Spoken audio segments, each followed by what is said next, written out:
Alright, I'm testing everything to see how it goes.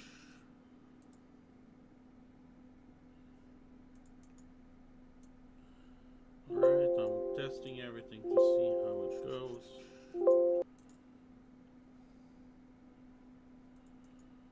Gonna mute it here.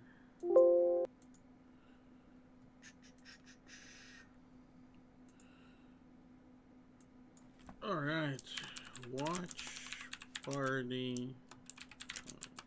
Okay, Blackmagic, Davinci, Resolve 17.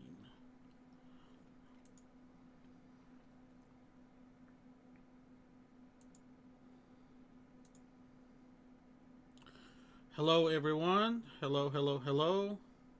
Yep, it's gonna be about Resolve 17. I'm just, bear with me, I'm still setting everything up for the live streaming. So yeah, it's gonna be a live party. We're gonna discuss everything we see.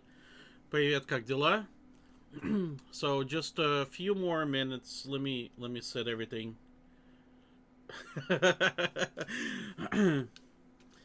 Okay, so cheers. It's early in the morning. So you guys can hear me okay? Yeah? Everything's good? So yeah, Davinci Resolve 17 is gonna be our basically our thing. Let me see, can I even do like a thumbnail over here or something? I'm sorry, I don't do live stuff. Enable live chat. Sure, of course. All right, cheers, everybody. We'll see. You know, this one says 65 minutes, so we'll see how that goes. So according to internet, it's gonna be 65 minutes, and yeah. So I think I haven't watched. I don't watch really TV that much, so I don't know. I do like Dave Chappelle for sure. What's up, everybody? Hello. We have 46 people watching right now. Hello, everybody, again. Just enjoying morning coffee. So, if you're just joining, this is going to be about Davinci Resolve 17. I figured it's going to be really cool if we kind of gonna watch it all together and talk about what really they're gonna bring to a table, because what we're seeing right now, there's a really big technological shift going on. We have AMD lately been kicking ass completely, so I think it's going to be very interesting what Davinci Resolve going to bring to the table. So I think it's going to be pretty cool.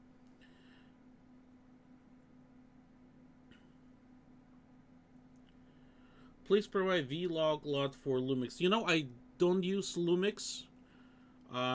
If you want, you can send it to me to see if one of my current LUTs will be compatible with it.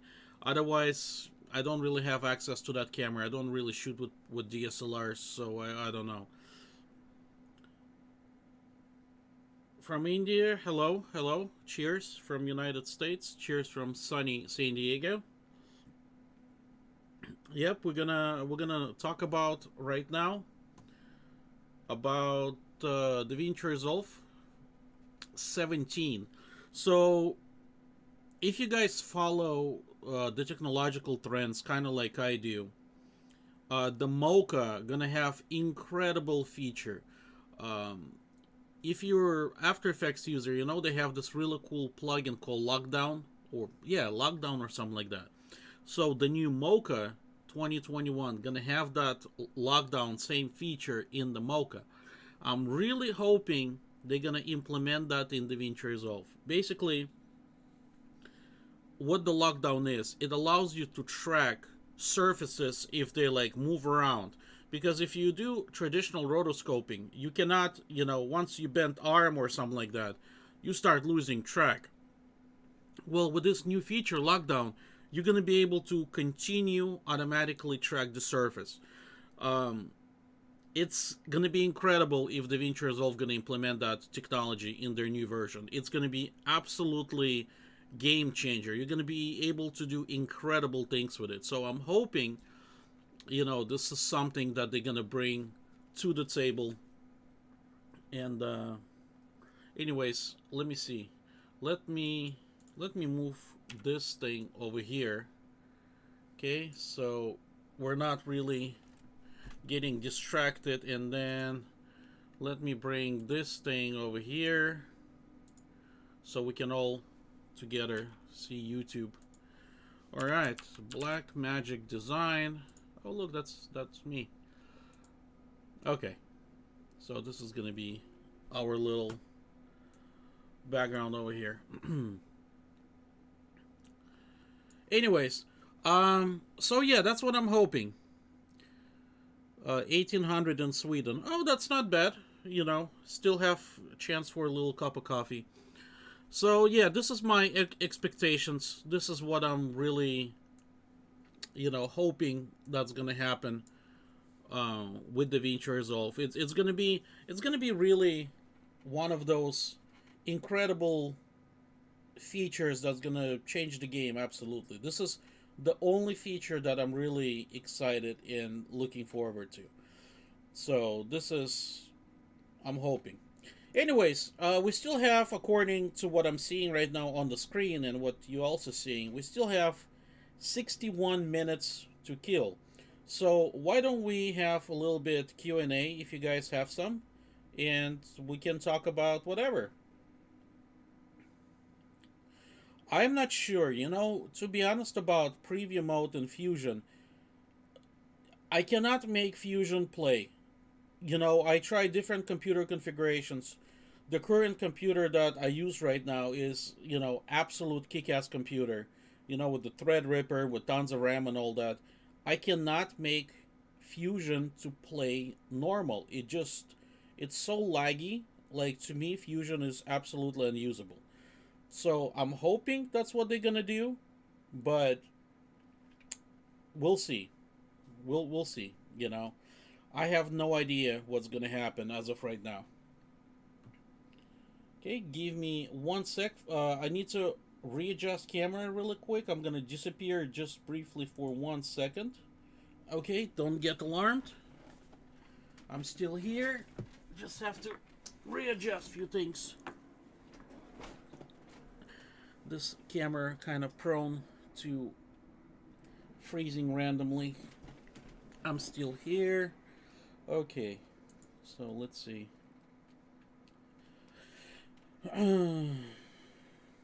Yes, I agree. Standalone is definitely way to go if you do this kind of visual effects or whatnot. However, I'm just a colorist. I do editing, I do sound mastering, and I do color. And, having standalone a little bit pain in the ass for me. That being said, if I would be using standalone version, let's say for compositing, I definitely would go with the Nuke. Hands down, Nuke is the king of the game, and you can't beat that.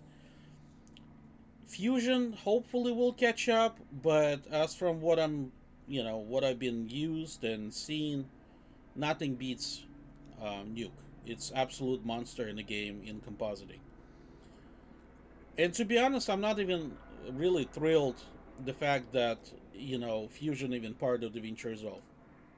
Because what happens when they implement all like that, in a way that it's really cool, that we have extra tools and stuff like that. However, what happens, they increase this bar for the artists. So even though for us it's more convenient now, but guess what?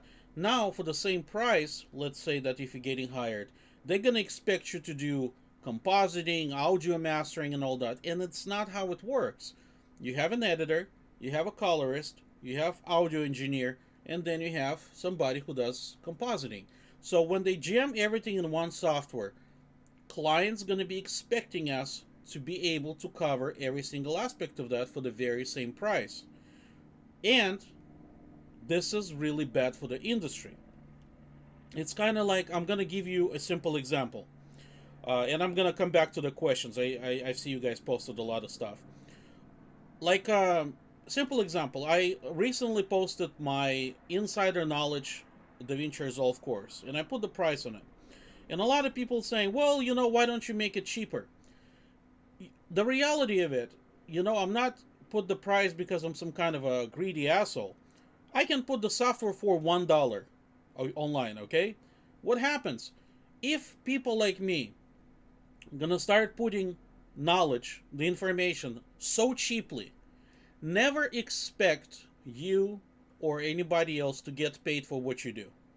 If we're gonna start bringing this bar down, the quality, the skill of editing, of color grading, gonna be absolutely worthless. And this is what you need to understand. It's not about like somebody, just randomly puts a price on it, or it just random evil people being greedy and stuff like that. Everything has a price. And when you start lowering the price for tutorials, for books, just generally for the knowledge, your skill in particular gonna get affected too. Of course, it's amazing, right, that we can learn the program, let's say, for $10. What's gonna happen? Millions of people gonna know that program. So the value of that program, the value of that knowledge, gonna completely disappear. So this is very important, and I always preaching about it, and I always try to make people understand that lower price is very dangerous for this industry because it's already devalued by a lot. And partially Blackmagic to blame for it, because even though they have incredible cameras going on, their cameras is so cheap that everybody can buy it now. Therefore, the value for being creative going down. So this is very dangerous. All right, and now I'm gonna start. Let me start reading the questions you guys have. Questions. Is there a way I can extract one frame and export TIFF 20? Yes. Yes, just extract one frame and yes, just simply on the viewer, Roman, on the viewer, right click, grab a still, then go to the still, right click and export as a TIFF or any other format. So yeah, you can do that. And David, yes, Nuke is much easier to work, and it's also way faster, and it does completely way more incredible things than Fusion. So Fusion is good just to have it, I guess, but Fusion still have way long way to go until it's actually going to be adopted or even being usable in the industry. And I know a lot of artists do kind of use Fusion in the industry, but it's not that spread out. It's basically kind of like Cinema 4D. Cinema 4D, if you guys know what I'm talking about, is fantastic software. However, Cinema 4D is not really being used in actual production. Sometimes they use it to make like very simple modeling, something irrelevant, but it's not being used as of right now in the major VFX pipeline. Okay, so keep reading. Da da da da da.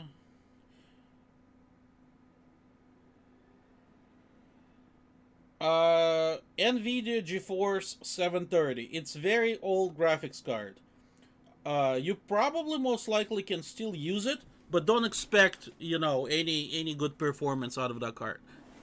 Because it's very old. It's many generations behind. So yeah, don't expect to get anything decent out of it.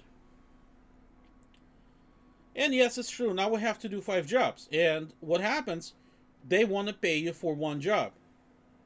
And this is what I always been trying to explain in all my videos. Don't go cheap. I know all of us will want to score quick money. All of us want to get like really quick and 200, 300 bucks. Do not go cheap. When we're going to start going cheap, the value of our skills going to completely disappear. So always keep that in mind. Don't think that you're smart and you're undercutting competition. In this business, there's really no competition.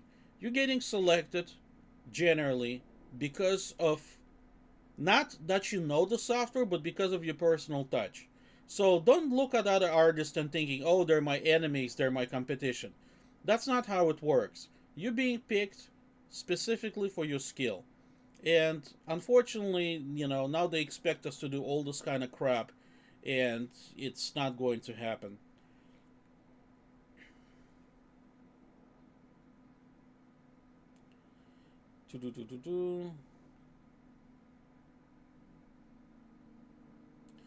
That's very true. People will always look for the bargain, and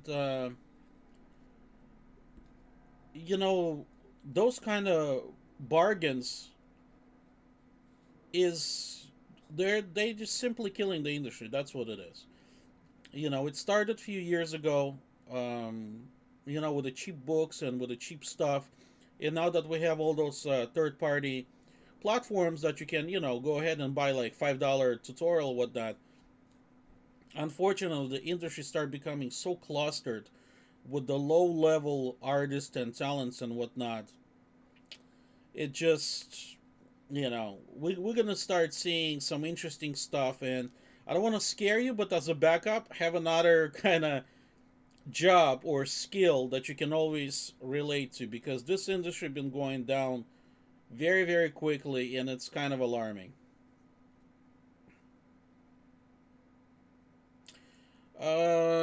I love your work. Just wondering, how was the learning process to get where you're at now? Um, you know, it took me more than 10 years to be where I am right now. And what helped me a lot is the fact that I have multi skill knowledge about the software. I didn't just start it as a colorist, I actually started as a VFX artist. And what I was doing, I was removing wires in a commercial and films and whatnot. The harness wires for stunt people and stuff like that. So I actually started with After Effects and the Mocha, and little by little I picked up my own camera and I started filming. So I became cinematographer, and after I became cinematographer, which took me probably about 5 years to learn, I start learning color grading. And if we're gonna look at the entire process, how long it took me, I would say it probably took me 15 years to get the sort of, you know, knowledge and be able, for example, to become like a production supervisor or, cinematographer and just go out there and shoot high quality piece. The beauty about it that the more you know, the more money you can save on your own production. So it's a really cool thing. So always keep learning more things. Okay, keep reading more. I have the can I upgrade? I need to. If you have DaVinci Resolve 16, and we're gonna find out right now if we're gonna need to buy a license or not. Generally speaking, no, but who knows? Right now they may say that that's it. You're gonna have to buy a new license, and that's what we're gonna have to deal with. My experience is that a client goes for problem solvers and they're willing to pay for it. It's exactly true. What happens that I always get a lot of those comments. And a lot of comments always basically kind of same. Oh, you don't know what you're talking about, the pros. There's always this mysterious pros, right? People think there's those like hardcore professionals in Hollywood. Look, I work in Hollywood. I work in those film studios. I know half of those people. We drink coffee together. We hang out. You know what's the reality of this? If you guys think that all those people just go in, right away know the answer, and just hanging, you're mistaken. You know what happens? Every single project, there's always a problem. Those people, including myself, will never approach project like, oh, I'm just going to paste the color grade to this one and it's going to be okay. That's not how it works. Every single project, you need to find a new solution. You know, like HDR, for example. A lot of people think, oh, those Hollywood professionals, they know how to grade HDR. No, they don't. As of right now, still nobody really knows how to approach this. And I'm telling you 100% truth. Nobody right now knows how to properly approach HDR. Also, as of right now, the consumer HDR is not what it is. You know, we all know the concept of HDR, right? High dynamic range, you get more light, you know, you see more things and whatnot. In reality, you know, you go in a color suit, it's very difficult to color grade. You know, I know a lot of cinematographers that shoot Hollywood movies. They have no idea. They have no idea about HDR. They have no idea how to work with ACES, even though the concept is very simple. So don't think that all those pros, how you know we all like to call it, is you know by default everybody immediately know the answer to. Nobody knows. It's a very difficult new format that we still try to figure out how to work with it. And this is why I don't make tutorials about it. Because there's so many different ways that you can approach it and the results are different. You know, you have so many different TVs that it's gonna look completely different. Like for example, look at that famous Game of Thrones, right? That night scene. You know, they probably color graded on a $50,000 monitor in HDR, but then when people saw it on their cheap TVs, they couldn't see crap. So, you know, you always need to kind of understand this um, concept, you know? So let me see. I skipped some questions. My experience, okay, that their huge problem for photography is basically. Yeah, exactly. Yeah, Trevor. Just like photography, you know, all those DSLRs became widely available, and now everybody a photographer. You know, back in the days, we used to laugh that you know the blonde girl with a camera thinks she's a photographer and whatnot, but that's a reality now. You know, people buy those $3,000, $2,000 DSLRs, and they think they're photographers. You know, I work as a photographer sometimes, and again, it took me more than 10 years to learn it, and I'm still learning it. You know, every time you have a different client, every time you have something challenging that you need to solve, so it's definitely a workflow. If you ever gonna think that you're just gonna roll on the job and you're gonna know exactly how to do it, then you're not doing your job right. Because every job is a challenge, and as a good artist, you need to be able to handle the challenge and make the possible best out of it. And if you're not doing this, then you're really not, you're doing kind of like Mickey Mouse job with it, you know? Okay, I didn't specify. So if I extract one frame from each 24 sequence, for example, 1 minute. Um, Roman, you can, if you want to extract the frame, you can just go to the delivery page, and instead of rendering all your files as ProRes or DNX, you can select TIFF, EXR, or any other format, and it's gonna render the sequence of those files for you. So yeah, go to delivery page. Um, yeah, definitely. If there's no nuke, I'd probably tried Flame, not Fusion. Yeah, Fusion is a nightmare to me. Um, you know, I'm not that great now with the compositing and all that. I don't really do this kind of stuff. But to be honest, I would rather go to After Effects and to compositing than doing it in Fusion. It just, sorry to say, just a big clusterfuck. And the amount of performance it takes to render like a simple text, I think is just ridiculous. It's definitely not worth it. Like I said, I have a very beefy computer with a Threadripper with a tons of RAM and all that. All my disks are NVMe. I have incredible speed, and every time I go to the Fusion, my computer just hangs absolutely. And like I said earlier, I tried different configurations, and yet still I cannot work in Fusion. So I don't know. I tried everything. I don't know. It just doesn't work with me. Maybe for some people it works better. With me, it just simply doesn't work. Um, you know, I think the fact is Blackmagic tried to figure out what they're doing. As of right now, they definitely try to grow the company financially wise. So we can see that, they just try to get more and more people on board, so they have some kind of capital going on. We'll never know what's going to happen in the future.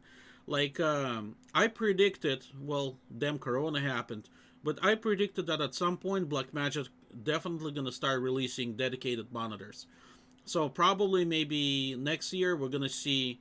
I have a feeling. Again, I don't know. I don't have any insight of the company, but I have a feeling that they're going to start making their own monitors and they're going to be fantastic. So we just simply never know. More questions. Sorry, I'm trying to answer everybody.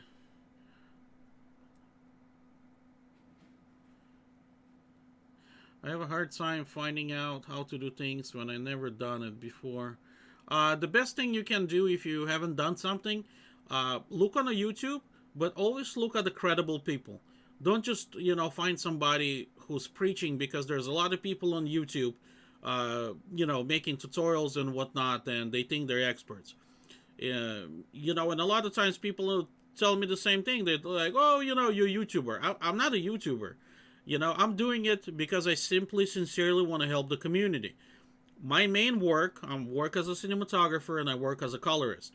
That's why I don't make daily videos, all flashy with the background, with the lighting. I simply don't have time for that. My main work, cinematography and color grading, sometimes photography. So, you definitely need to look up somebody, but make sure you look at their portfolio. Don't just listen random guys who never shot anything. And unfortunately, we have so many new channels on YouTube right now, that people listening their crap, but those people never shot or did a single project in their life. And you never want to listen to those kind of people, because they have no idea what they're talking about. What do I think about quasi tutorials? I don't watch him. I don't know who he is. Or I've seen him. I don't watch tutorials. I have no really comment about it. Um, yeah, HDR is, don't try to grade for HDR right now. I'm telling you, because it's simply not there. We still haven't figured out what it is. All HDR TVs, they're completely all over the place. You grade HDR, and on different brands of TVs, that HDR gonna look absolutely different. When you have that kind of problem, that means the format is still not there. So don't bother right now working with HDR. Just keep grading normal. Okay, how many cameras, external recorder, shoot on ProRes RAW? I think still just a few. I think BM was better. Well, B-RAW or BRAW, whatever you want to call it, is incredible format. To be honest, to be completely honest, I would rather just have BRAW format, and that's it. I don't need ProRes. I don't need anything else. As a matter of fact, I'll tell you this. I had an Alexa. I sold all my gear. The only camera or two cameras I have right now is Pocket 4K and Pocket 6K. That's it.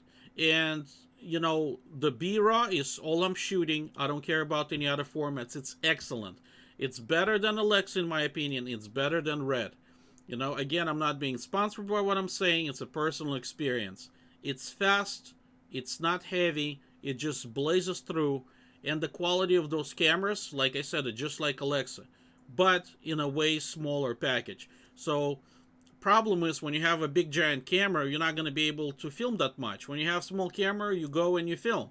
So that's the beauty of those cameras. And with the BRAW format, it's incredible. You get to film so much data in such a small package. I think it's amazing.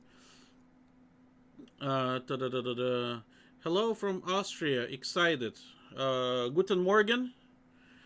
Uh, Very exciting. Hopefully, Resolve 17 not going to bring us down. Survived ETA. What features? Hold on, I'm skipping some.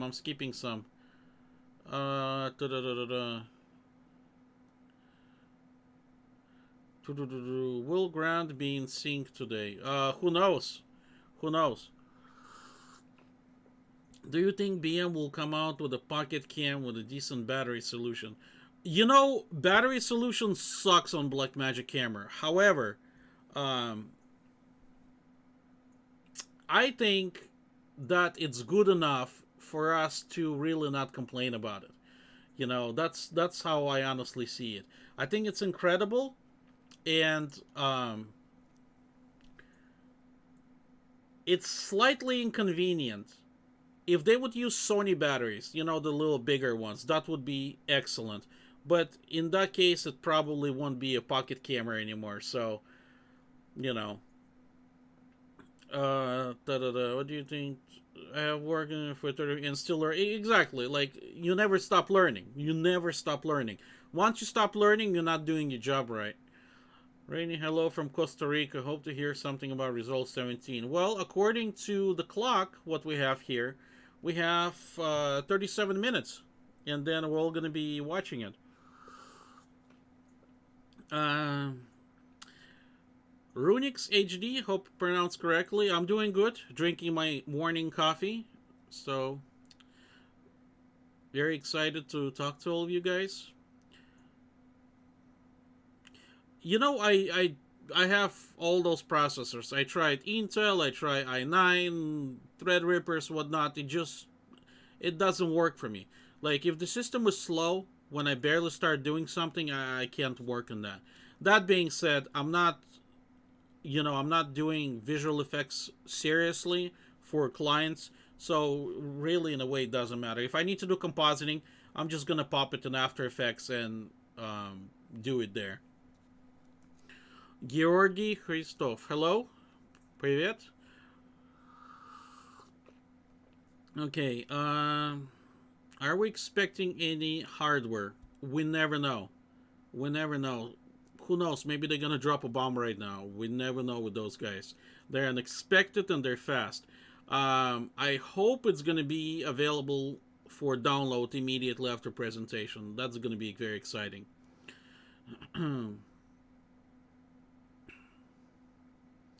Oh, Razor Kit, awesome. So you enjoy the course? I'm very glad to hear that.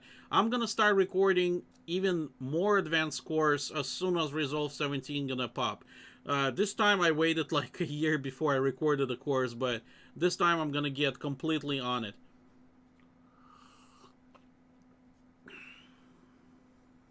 Yeah, definitely. I'm gonna do dedicated. So I'm gonna do another kind of insider knowledge course just in general about Resolve, and then I'm gonna do another course. It's gonna be dedicated only for color grading and like more advanced things to it.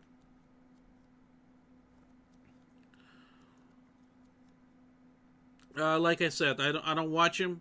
I don't know. I have no comment about Quasi Guy. Um, Do you suggest any communities that help? No. Stay away from the groups. The groups are sucks. They full of haters, they full of misinformation. If so, the only probably I would go and look is actual Blackmagic forum. Sometimes they have, actual people from the industry, but all those like Facebook groups and all that is just a bunch of nonsense. Stay away from it. It's just filled with misinformation. Okay.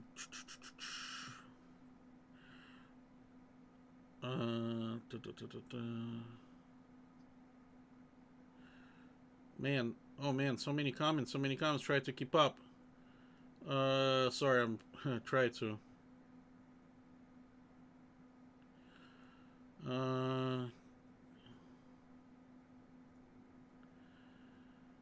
Uh, Thank you, appreciate that, David. Again, I don't know.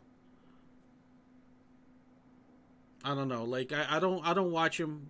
I know I know who he is. I just don't watch other colorists. I have no need to. Sometimes people comment like, "Oh, you did it like this guy." Look, I started my channel way before any other colorist even was out there, so I have no need for that. And it's not some kind of like attitude or anything. I just don't watch it. Um, what type of camera do you recommend for a beginner? For a beginner, I definitely recommend the Blackmagic Pocket 4K, not 6K, 4K. because it's easier to find a good MFT lens. Olympus 12 to 40, hands down the best lens for micro four thirds. Absolutely killer lens. I've been using it all the times. It's fantastic. It's basically, if you're gonna compare this lens, it's basically like having a bunch of cooks. Like, it's incredible lens. It's a zoom lens, 12 to 40, hands down incredible. Uh, how do you manage all the storage that footage takes up? Well, I work in the industry. We have projects. I make good money. When we film project, we actually film project. I have terabytes and terabytes of storage on my computer, so I do this for a living. So that's basically my bread and butter. Um, Panasonic needs to adopt RAW. I agree. I think every camera needs to adopt it. I think it's incredible format. So, what do you think of Billy Ripka? I never heard of him. Sorry, I don't know who that is. What are you saying?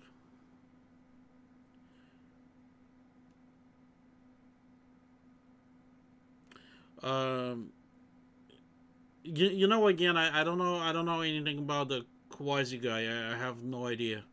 So, hello, hello, hello. I think about to get you can build this thing up as hell. Yeah, that's very true. You can really modify Blackmagic and make it really, really powerful camera. Let's see. What budget camera do you recommend for videography? Again, Blackmagic Pocket 4K. Hands down, best camera. Hello from Kazakhstan. Cheers. Greetings from Mexico. ¿Cómo estás? By the way, I love Mexico. Man, I love Mexico. I love traveling to Mexico. Incredible country. Yucatan, Puebla. Like, I've been road tripping quite a few places. Absolutely love it. One day, I really want to film like a travel stuff in Mexico. My wife, she's American, but Mexican heritage. So we go to Mexico quite a lot. Veracruz, absolutely love it. Fantastic. If you guys haven't been to Mexico, highly recommend Chichen Itza. Beautiful. Hi, I'm watching from Cornwall. Cheers, cheers. What updates are you expecting? I'm expecting a different tracking. What I want as a professional colorist. Number one, I want better secondaries. Secondaries in Davinci Resolve sucks. Okay? They just don't work, and I want really better secondaries. Another update, like I was talking earlier, I really want to have better masking. I want to basically have that lockdown plugin from After Effects to be in DaVinci Resolve. If they can have those two things, hands down, this is going to be the most powerful software. Because tracking and Resolve is really pain in the ass, especially if you need to do manual rotoscoping. It's just too slow. It's clunky, So just those two things, and I think Resolve going to be perfect. Probably also better a little bit noise reduction what they have in the program, because the built-in noise reduction is not that great, and I kind of don't like it. Hands down, best noise reduction is Neat Video. Absolutely incredible. All right. Let's see. I'm trying to catch up with all the. How long is the presentation? I don't know. We have 28 minutes until the presentation. I don't know how long it's going to be. Probably maybe 30 minutes or something like that.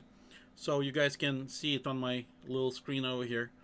I'm going to make full screen, obviously, so we all can see and talk about it. I've been interested about extreme relighting, saying on moving camera shots as possible to reach it. You cannot do relighting based on how terrible the masking is right now.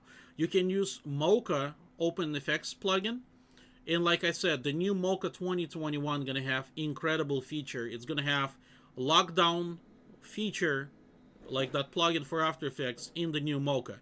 So if you're gonna buy Mocha OFX for Resolve, then you're gonna be able to do really great relighting. As of right now, it's just too weak. You know, doing relighting right now is a nightmare in DaVinci Resolve because masking is just terrible. It's slow and it's very resource hungry. It's not intuitive. Try and see a difference between um, try and see a difference between Fusion standalone and the Graver. I'm sure, but like I said, I don't do visual effects on that kind of level, so I really um, need to dive that deep. Reading comments. The new panel control, sure, but I do actually most of my work with the mouse and keyboard. I hardly even use my panel actually. I may even end up like I'm selling one right now. I may end up selling another one. Just not really using it. I'm an old school Counter Strike player. I'm a ex gamer. So to me, with the mouse, I do so much faster. So, um, let's see. Still waiting for the tutorial with my footage. Hey, how you doing, man? Da da da da da. I do hope R17 will do some good color tab updates. It seems being forgotten. For many years, DaVinci Resolve haven't updated their color page. They keep adding like little things here and there, but nothing serious. What I'm hoping they also maybe update scopes a little better, but we'll see. They definitely lacking monitoring.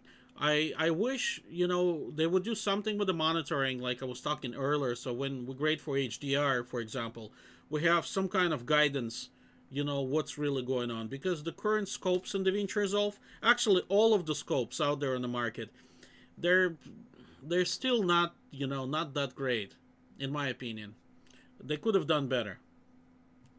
Hello from Botswana. Hello, hello, hello. Would be interesting to take a course about relighting. When I'm gonna be making, so I'm gonna be making two new courses. Currently, if you want to take a look, I have DaVinci Insider Knowledge. It's about version 16. So that course basically is entire production from editing, coloring to audio production. If you can go to aramk.us, you can see that course. I'm going to be doing similar course with the version 17. And besides that course, I'm going to be doing in-depth course for the color grading. And in that color grading course, I'm going to be talking about digital relighting in Resolve. Depends on what kind of features they're going to bring. Do you think 12K RAW will make for the...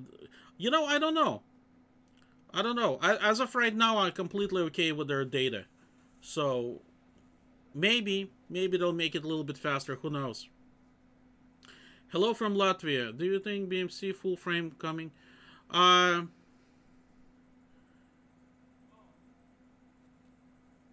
Well, their 6K is pretty much like full frame. I don't think they actually gonna make full frame.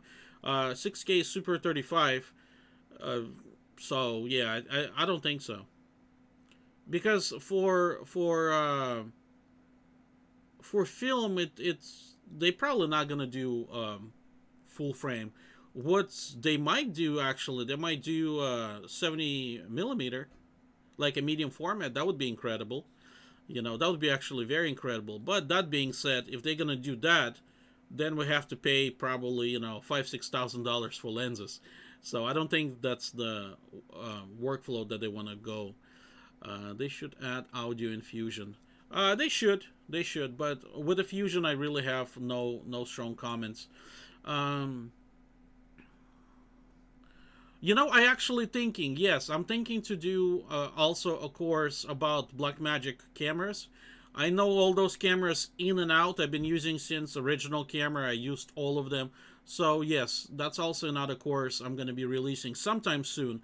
But right now, mainly I'm going to be releasing the new Insider Knowledge, which I'm probably going to call Master Series. And we're going to do another course specifically with the color grading, like in-depth color grading. Are you self-taught or... I'm 50-50. I am generally self-taught, but I managed to work with professional people from Hollywood, and I soaked all their knowledge. I work with the directors, with cinematographers, and whatnot, and I was just watching how they operate. So I'm 50-50. I was fortunate enough to kind of get myself into the zone and work with one of the most talented people in the industry. Okay, wish list for 17. Yes, wish list for 17. Better color page, better tracking, better secondaries. So that's my main wish list. Which lens? Can you please repeat? Olympus 12 to 40 Zuiko 2.8.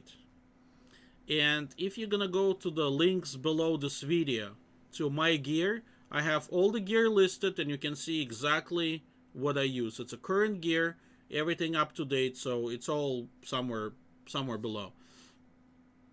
Do you keep all the past footage or you delete it after a while? It depends. If I have very very good projects, I keep it. If I have mediocre projects, I just delete it. So it's all depends. You guys have no idea how many projects I've shot I never even post. I need to actually start posting my work. What's your favorite song at the moment?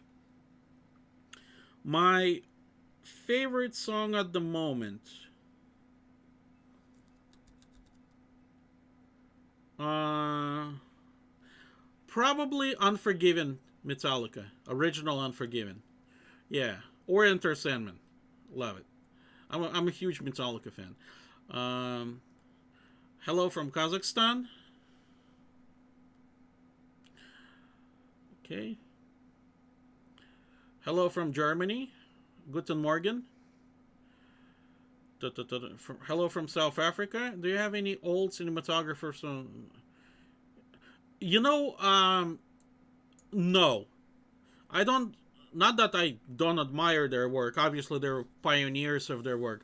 But we just simply cannot compare 1910 to modern times. It's so different right now. I think everyone who was filming in that period of 1910 1920s are the masters of their time. So all of them are geniuses. They cannot be compared to modern days. I do love Charlie Chaplin though. It's pretty good stuff. How have you been doing right now? I've been doing okay. I've been doing alright. I'm just taking a little break because I don't want to constantly keep outing the same color grading content. So I always want to do something refreshing. Filming a couple documentaries right now. I film a little fashion movie. Actually, you know what? I want you guys to look at this and tell me what you think. That would be kind of cool. I don't know. Is it worth publishing? So let me tell you a quick story behind it. Model didn't bring clothing that she's supposed to, and we couldn't really film what we planned. So this is what we got, and I was thinking to publish it tomorrow, but I want you guys to take a look at it and tell me if it's worth it publishing or not.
All right, so that's it. So I've seen a lot of publish it, so I'll publish it.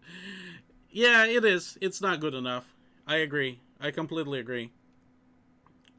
Supposed to be different clothing, different shots, everything. This is actually was color graded with the HDR 10 plus. You know, I color graded an HDR 10 plus, but for the YouTube, I don't know. We'll see. We'll see. I really don't like publishing work that's not like high end, because in this particular thing wasn't wearing what we planned. The shots that we planned didn't happen. So too many things. Why would I need to work on my editing? You mentioned Olympus 12 to 40. What do you about?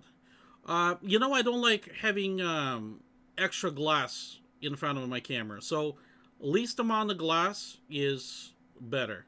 That's how I see it. Do you plan on getting your hands on Ursa 12K? Yes. I'm probably not gonna buy it for myself, but I definitely gonna go and film with it. As of right now, we still kind of, it's not out there, so. It was shot from 24p, so yeah. I don't know, maybe because I'm showing it at being recorded at 30p right now. But let's see, reading more comments. Publisher. I'm half Armenian, half Russian, so yes. Once you sign up for a course, do you have to pay again when you release? Yes, new course is going to be completely separate from the old one. Last time it took me like a month to record it, so yeah.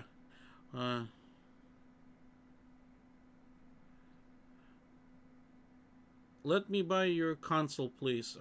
Console for what? Like gaming console?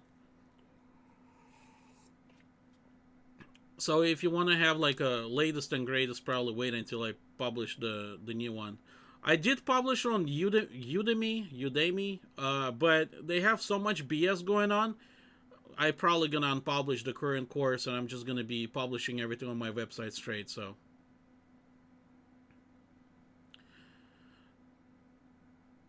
yes, the previous course still gonna be available on my website. No, I do not. I speak Russian. I do not speak Armenian. Uh, how did you make that glow? I used Pro Mist filter. Yeah, like I said, we were supposed to film in a little bit different manner what we filmed, so it just ended up a bunch of random shots, and that's about it. It's not the greatest thing. The whole thing we filmed in like 2 hours, so I wouldn't be kind of bragging about that movie in particular.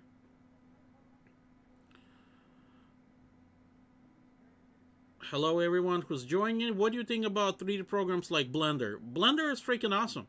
If you do 3D, Blender is all you need. It's free. It has, all the amazing features. I think probably Blender, in a way, actually even better than Cinema 4D. It's still definitely not going to be compared to like Maya or Max or Houdini, but Blender is definitely very powerful. The truth is that I'm against college. I'm a college dropout. I'll be honest. I went to college, and halfway through college I dropped out. It was just not my thing. Unfortunately, college is a lot of waste, basically money and time. You should go to college if you want to be a lawyer or a doctor or something like that. But a lot of other professions, you probably just better buy a book or find tutorials and learn it on your own, because college is the biggest waste of time and money. If I could go back in time, I will definitely never go to college at all. Do you have any free courses? Yes, 200 videos on YouTube, free of charge. Uh, You know, I'm lucky I never got the loan. I'm very lucky. I actually went to college to be to be a detective. I wanted to be a cop. And at that time, thanks to President Obama, the economy crashed and they stopped hiring. So I end up, picking up like a camera, and there goes my career as a cinematographer and colorist. So yeah, I would definitely never go to college. What do you use for storing and archiving and communications with clients? Frame.io. I use Frame.io sometimes, and believe it or not, I, if they want to do remotely, I either would use Microsoft Teams or just a Skype. And I did testing, and it's actually as hilarious as it is. Skype does transmit a clean signal. So the other side will get clean signal. Basically, they're going to see it as good as their monitor capable. So yeah, if I need to do remote work, I would either do Frame.io or Skype or Microsoft Teams. And by the way, tomorrow I'm actually going to post one of my courses from my paid courses that I did with the Frame.io course. So I'm going to publish it for free on YouTube. You guys can check it out. It specifically talks about Davinci Resolve and Frame.io workflow. I'm going to publish that tomorrow. Tomorrow in the morning, like I always publish. I was going to publish it today, but I figured since Resolve going to come out, it's, um, reading more comments. I used to be a pilot. Okay, any suggestions? Just keep on learning. That's all I can tell you. Keep on learning. Find really good courses. Watch a lot of behind the scenes. Get yourself Blackmagic Pocket 4K camera, and you're gonna be golden.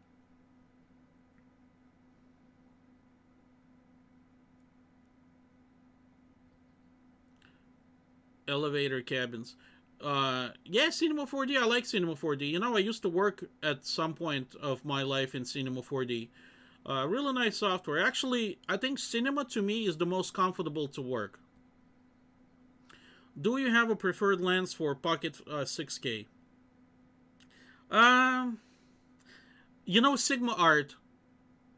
Sigma Art probably generally the best lenses, just the clean lenses. The reason why I use a lot of um, 4K is because my Olympus 12 to 40, like I was saying earlier, Olympus 12 to 40 is basically like a Cook lenses, like a Cook Prime lenses. It's so soft at the same time. It's like sharp. It's an incredible lens. That's why I like Pocket 4K a little bit better than 6K. And the whole sensor size, it doesn't bother me at all. I can get shallow depth of field without any problems. Any suggestion for affordable video clips cloud backup? I use Dropbox. That's what I've been using. And if you go Dropbox for business, they give you like few terabytes, so it's pretty good. What about Sony? I don't like Sony's. Sony cameras, they may be good like if you're a news person or something like that. Maybe for documentaries, but in general, I do not like Sony cameras. They have fantastic focus tracking, whatnot, but I just don't like it. I don't like how video looks from them. It looks weird to me. What would you recommend? Which is better, Premiere Pro? DaVinci Resolve 16, of course. Absolutely, hands down. I stopped editing everything in Premiere. Completely stopped. So now, all DaVinci Resolve. Entire workflow. 10 minutes to go. Yep.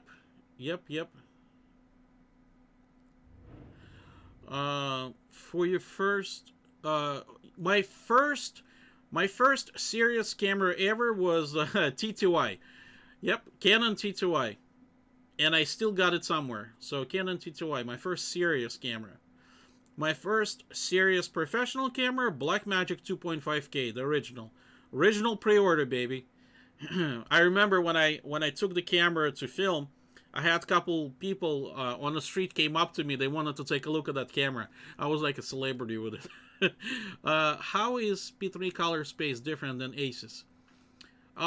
Aces is as large as it can get. Okay, so Aces is just a massive. Think of Aces as an all possible color. P3 is like Rec 709. P3 is a little bit bigger than Rec 709, but it's still confined color space. So Aces is huge. Aces is bigger than Rec 2020. I want to get my hands on DZO Picture Pair. I don't know what that is.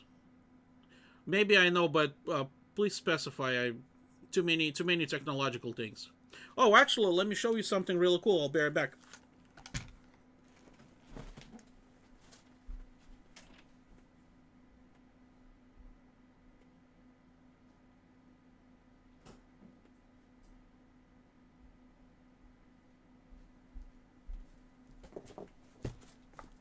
Oh yeah, look at that. So probably either this week or next week, gonna be reviewing this fantastic light. Yes, you can post the link. This fantastic light over here. Haven't opened it. And the coolest thing, BenQ sent me one of their projectors for HDR that I'm gonna be reviewing. I haven't even opened the box yet. So I'm gonna be doing reviews on those bad boys. Pretty excited with the new Resolve, what those bad boys can do. So gonna be interesting videos.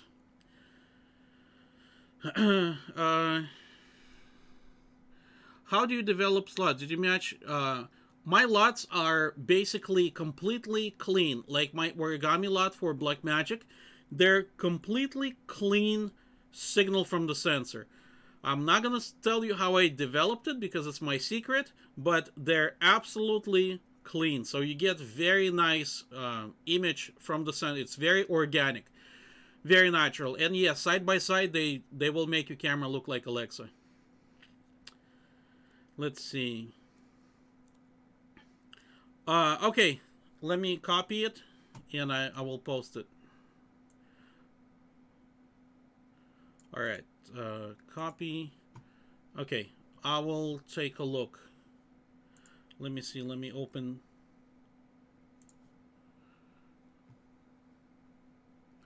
Let me open a new tab over here.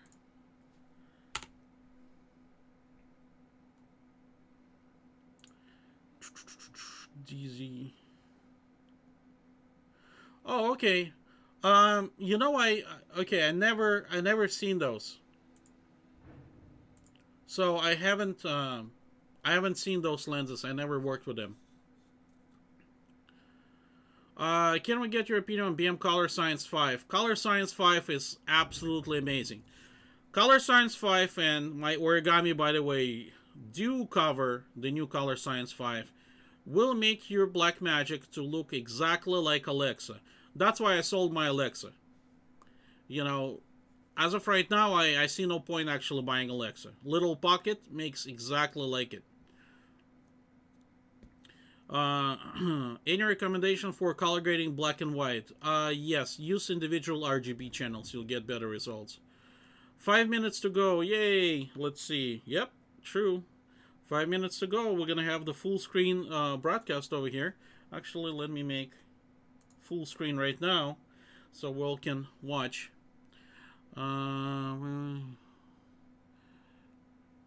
Привет из Москвы. Привет, Victor. What's the difference between color space transform and color match feature alongside? Well, they're all different, really, features.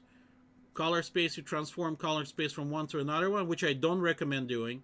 Color match, you, well, it's supposed to match it to the color chart. However, it doesn't work that great, at least in version 17, so I wouldn't bother with it.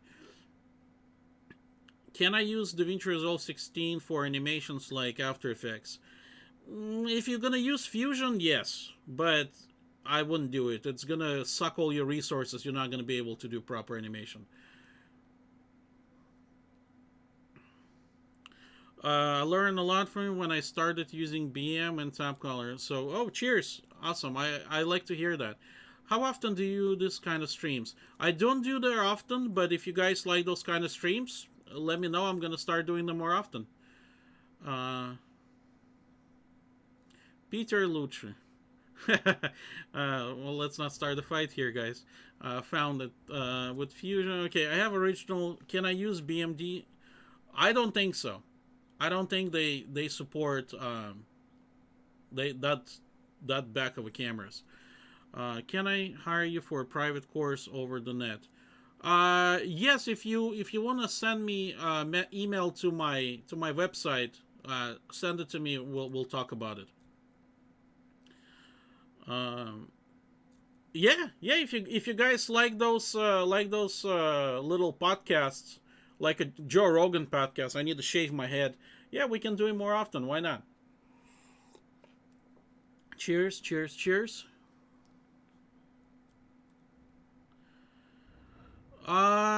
You know, I will never switch to Mac. I'm a PC user, but I think today actually Apple gonna unveil their own CPU. So who knows? You know, based on the market, I really have no idea what's going on. I wish they would optimize better for AMD, because as we know, and by the way, I posted, do not buy Nvidia graphics card. Look at AMD. AMD just killed it with their graphics card, half the price. So I hope they're gonna optimize better for AMD processor and graphic cards, but I don't know. I really have no predictions at the moment. I have no idea what's gonna happen. Alright, sounds good. I'll be doing more of those streams. Keep your eye on the notification thing. I'll be publishing when the stream gonna happen. Your comment. Is there a YouTube channel you recommend for indie cinematographers? You know, there's quite few. The best thing you can do for cinematographer to learn, just watch behind the scenes. This is the best learning, is to watch behind the scenes. So, X Gamer and Mac, this will never happen. Yeah, I don't use Macs. Yeah, I don't use Macs. I'm not hating. Apple's fantastic. You know, I pre-ordered a new iPhone. I love Apple. You know, they have good stuff, but Mac computers are not that great. They're very outdated and they're very slow. That's my opinion.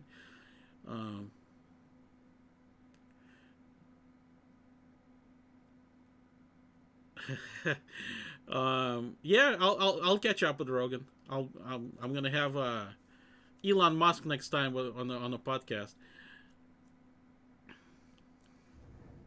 Do you use color charts? Only as a reference. I never do matching to a color chart. As a matter of fact, guys, if you want to have color chart for Blackmagic Pocket, I can post it and make it available for you. I have a little clip with a color chart in the daylight. So, all right. Thank you for $5. I appreciate that. Here it goes. All right, watching all together.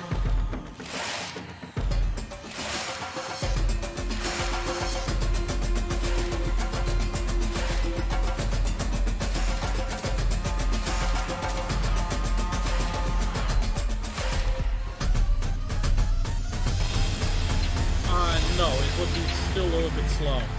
Printer, it would be a little bit slow. Man, from what I'm seeing, it looks like they're about to kick ass right now. Are we gonna witness a kiss or what's going on?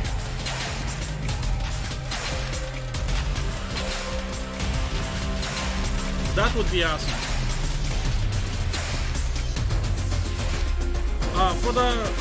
Just so you know, if you're buying a laptop, you want to have at least 2070 in order to do proper color grading. Otherwise, everything's going to be slow.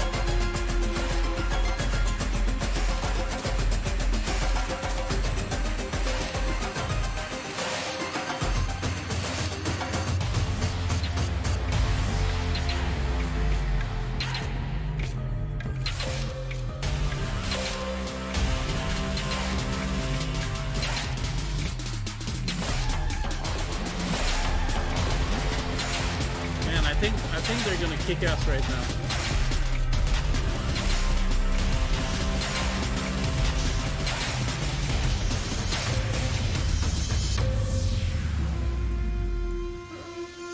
Yeah, so you guys can hear better the actual stream, that's why.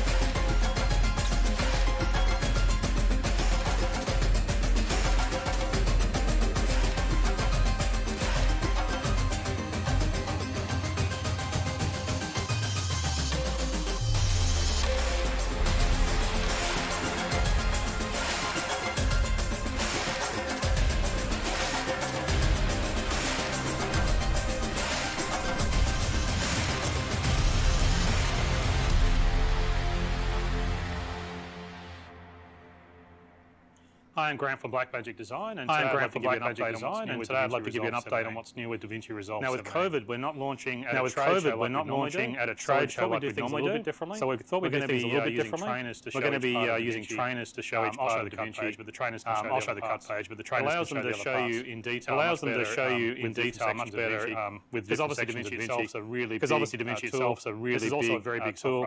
This is also a very exciting update. Actually, it's really exciting. It's a very exciting update. Now, we're not adding any new pages into Davinci Resolve 17, but we have done hundreds of cleanups, some really powerful new features. So let's get straight into it, and we'll show you what's new. But before we start, there's just something I want to make a note of so you understand a little bit better what we're doing. We're going to be using screen recordings, and so we're going to be using low-resolution monitors so you can see the whole UI, so you can really see what we're doing because we're moving around the whole user interface. It means the UI will be a little bit bigger, but it's a bit more cluttered. So normally when you're using Davinci, you've got a bigger monitor. In our case, we're going to be using lower resolution monitors, so the user interface will be a little bit bigger, but it means you can see what we're doing. So I think if you're watching the video stream, you just want to play it full screen, then you can see the UI details better and see what we're doing. So let's start with color. Now we've got a really big update, like Davinci Resolve 17's got big updates for colorists. Color grading is actually Davinci's heritage, so it's exciting to be really doing a major change to Davinci color correction. So let's play the clip and see what's new in Davinci Resolve color correction. In Davinci Resolve 17, several major new creative tools have been added to the palettes: the HDR primary grading palette, the color warper, and the magic mask. There has also been a significant update to Resolve's internal color management, and a number of improvements have been made to the color page user interface. We'll begin with the brand new HDR primary grading palette, designed for targeted grading of wide latitude media. The palette splits up the video image into overlapping tonal ranges, or zones, so you can make precise color and contrast adjustments across multiple stops of light.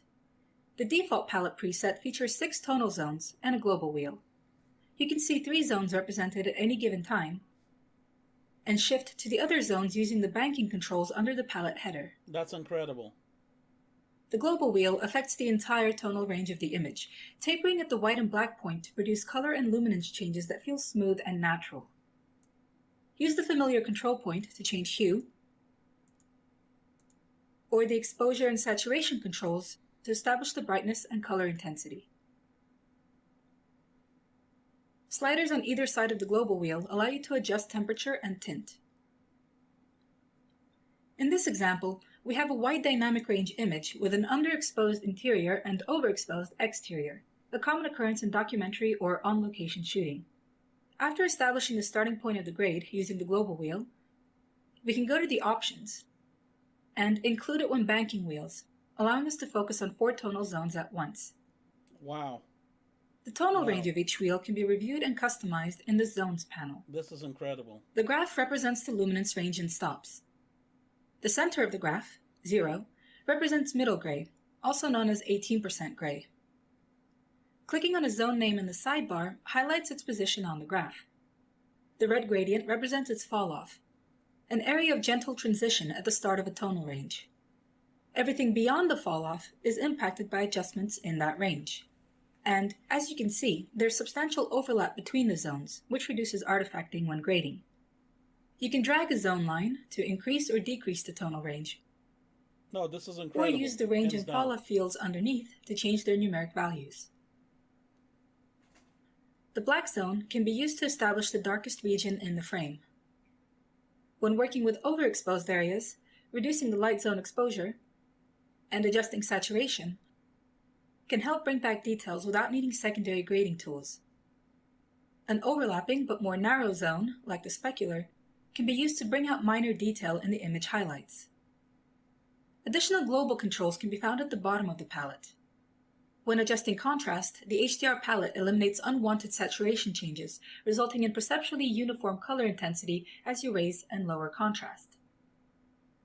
When comparing this example before and after, you can see how much the HDR palette accomplished with just a few adjustments.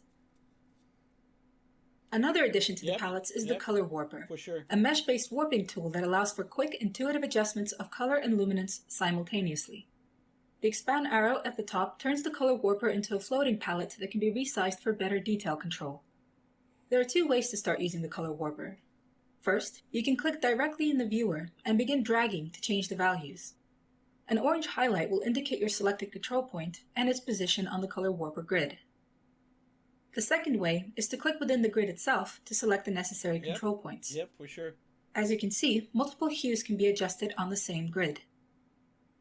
A drop-down menu at the top allows you to switch between the two Color Warper panels, Hue and Saturation, or Chroma and Luma. The controls in the Chroma and Luma grid are similar, though this time the interface is an interactive 3D cube mesh, with the hues represented on the horizontal axis and luminance represented on the vertical. The waveform in the center represents the current color and luminance values of the image. Use the axis angle parameter to define the hue region you want to work on. In this example, the low grid resolution makes it difficult to change the color of the sky without affecting the rest of the image. Controls underneath the grid let you change the division amount, increasing the Chroma and Luma resolution in cases where you need more color precision. The tools to the right allow you to refine your selection. Yeah, 3D LUT And Creator additional locking definitely controls gonna take a below hit from allow this. for very precise color adjustments. By locking off a luminance section of the image, you can darken and color the sky without affecting the data in the shadows. And then click on the clouds in the viewer and drag to adjust their brightness and hue for some chromatic contrast. Compare the image before and after to see how much detail the Color Warper has brought into the sky without affecting the surrounding areas. Another major addition to the color page is the Magic Mask. This is a neural engine-powered secondary grading tool that can save hours of work by automatically creating and tracking masks to isolate a person or their physical features for targeted color grading. Hopefully that's exactly At the top what of the I called. palette, two buttons allow you to select your preferred tracking mode, a full person, or a specific physical feature, which you can select from the drop-down menu. To begin tracking, click and drag in the viewer to draw a small stroke on the person you wish to track. Small strokes are better, as they will follow movement without interruption. The Mask Overlay button is used to review the predicted selection. Oh, no way! If you're satisfied with the mask, use the transform controls to run an analysis. Oh my god, this is exactly what I was talking about. After tracking, use the Mask Finesse controls to refine the resulting mask. With the track successful, disable the Mask Overlay and perform your secondary grade as needed. I called it. This before and after comparison shows how you can use the Magic Mask to pop someone out of a visually busy environment. Use the Invert button if you wish to focus your selection outside the tracked person. This can be effective for grading backgrounds to be less distracting, or for some more creative application. Davinci Resolve 17 has undergone the biggest changes to its internal color management since it was first introduced. There we go. When you now enable Davinci Color Management in the project settings, you will see a simplified menu offering a list of common color workflow presets. Each preset includes a brief description of its intended use. The Davinci Wide Gamut and Intermediate Tonal Range is a new working color space listed in the settings. Davinci Wide Gamut features a wider gamut than the UHD Rec 2020 standard, the ARRI Wide Gamut, and even ACES AP1. By mapping your timeline to the widest possible gamut at the start of your workflow, you're able to future-proof your projects and prepare them for both SDR and HDR delivery. Many other additions and improvements have been made to the color page interface. The viewer now features 3 new image white modes: Diagonal, Venetian Blind, and Checkerboard. When creating smart filters on the color page, you now have a Show in All Projects checkbox to save favorite filters across all projects in your database. This is incredible. The GPU Scopes panel has improved scale and styling options for the waveform and vector scope. Finally. This includes the ability to change the waveform graticule scale to display in HDR nit values. I call all of those The things. expanded GPU scopes now feature a 3x3 view, Yes. allowing you to set up multiple identical scope types with unique parameters. And when working with dual monitors, it is now possible to drag the floating scopes window onto your second display. The primary's wheels palette has been redesigned, with the adjustment controls now accessible in one panel at the top and bottom of the palette. The curves palette now features a new HSL curve, sat versus lum, in which you can adjust the luminance of a specific saturation range. Yes. You can now also pop out the curves palette to allow for much finer curve adjustments. Some additional support and functionality has been provided for colorists who work with LUTs, or lookup tables. It is now possible to create custom LUT paths and organize them into folders. Simply enter the preferences, click on the General tab, and add your LUT location. After refreshing, any subfolders in that location will appear as folders in the LUT panel. And as with regular LUTs, you'll be able to access them in the contextual menus of the timeline clips and nodes. If you are working on a collaborative project in a facility, you can add your LUTs to a shared folder on the server so you and your colleagues can access the same lookup tables while you work. The Resolve Effects library has been expanded with 11 new creative tools and updates to its existing effects. Among them, the Motion Trails effect can be used to imitate a slower shutter speed. Nice. While False Color allows you to check the exposure values of your video based on specific camera model ranges. Nice. Finally. There's also a creative mode in which you can emulate posturization looks, like thermal or night vision. If you have a Davinci Resolve Advanced panel, these new features are supported with an optional redesigned keycap set. Advanced and mini panels can now be connected to remote grading machines, and multiple clients can now connect to the same remote grading session. These are just some of the new features in Davinci Resolve 17's color page. Finally. Amazing. So as you can see, this is a big update for colorists. Yeah, and a lot of the features in here have been years of engineering work. So it's really exciting to see these features finally get into the shipping product. By the way, the out of sync. Now, if you're using the DaVinci Resolve Advanced console, we have a new set of keycaps in DaVinci Resolve 17. You can use the old keycaps, but there's now a new set of keycaps. There's been a lot of changes in DaVinci over time, and so we thought the keycaps could be a lot better to support those changes, but also just in general have better usability than the old set of keycaps. Now, the DaVinci Advanced Panel keycaps is a whole new set of keys. Now, there's the keys and also a tool to help you install them. Now, you can swap out each key individually. Each key is replaced. Every key's got a replacement. Now, the DaVinci Advanced Panel keycaps will be available now, and they'll be priced at $5.95. And once you've installed them, it's like getting a whole new panel because, the entire keycap set will be replaced. So that's a pretty nice upgrade, and it's worth checking out. Now, let's talk about audio. We've got some really exciting updates to Fairlight. We've also made Fairlight more accessible to new users because you can use it better with a mouse and keyboard. It originally was designed, obviously, for the big studio consoles, so we've made some changes there. But there's also some very powerful updates in its feature set in general. So let's play the clip and check it out. The Fairlight page in DaVinci Resolve 17 is faster and more powerful than ever, with an enhanced edit selection toolset, automatic transient detection, comprehensive Dolby Atmos integration, plus the introduction of a brand new audio core engine and FlexBus customizable busing, clip-aware automation, and more. Let's start with the improved edit selection mode. This update takes Fairlight's multifunction edit selection tool and shortcuts to a whole new level, with a more advanced toolset, live editing preview, and lightning-fast response time even during playback and recording. Edit selection mode combines the selection arrow and the range tools to give you an advanced edit selection tool that automatically changes based on where and how you click. Drag the edges of a clip to trim the head or tail. Drag the volume curve to change the level, and option click to add volume keyframes. Move the pointer to the lower half of a clip for the grab tool functions. Click to select an entire clip and drag to move it. Click the upper half of a clip to set an edit point, or drag to select a range. The new live preview feature updates the viewer while you work, so you can see a live update while dragging a selection range and moving clips in the timeline. In edit selection mode, playback will always start at the new edit selection whenever you press the spacebar, so you can click anywhere in the timeline and instantly preview the audio from that point without having to move the playhead. Modifier keys offer additional functionality. Hold Shift and drag to extend an edit selection. Option drag to duplicate a selection, and release the mouse to paste. And use Command or Shift to extend selections to additional tracks. In Edit Selection mode, you can solo scrub the audio for any clip anywhere in the timeline. Just hold Shift and Command while dragging over the clip. When you scrub a clip with the Edit Selection tool, the corresponding track is temporarily soloed.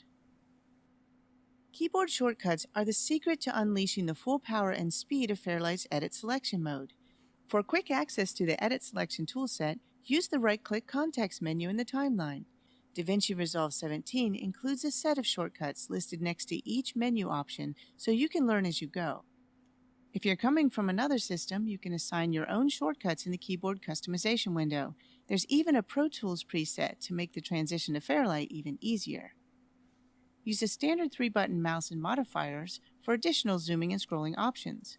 Hold Option while scrolling the middle mouse button to zoom horizontally around the playhead or edit selection. Hold Shift to zoom vertically around the selected track. Hold Command to scroll earlier or later in the timeline, or scroll without a modifier to scroll up or down to higher or lower tracks. And finally, you can hold Shift Option together to scroll the waveform zoom without changing volume. Davinci Resolve 17 also has transient detection, which can be used to automatically identify transients inside audio clips. Once detected, the transients can be used for edit selection. The combination of Fairlight's transient detection and edit selection shortcuts have the potential to further increase your audio editing speed and efficiency without the need for additional hardware or third-party tools. Davinci Resolve 17 Studio is now certified with fully integrated Dolby Atmos home theater workflows. Studio users can now open, sync, and play back master files in the Resolve timeline. Nice. Let's preview a master file in the media page. Here, the internal Dolby Atmos renderer is playing the clip in a 714 channel format, but the file actually references all the content in the master file, up to 128 bed and object tracks. You can use clip attributes to change the output format to a speaker layout that matches your monitoring configuration. In this case, I'll keep the original format and create a new timeline with the clip. As you can see in the edit page, here's the new timeline with the 714 render, and I can sync and play the clip.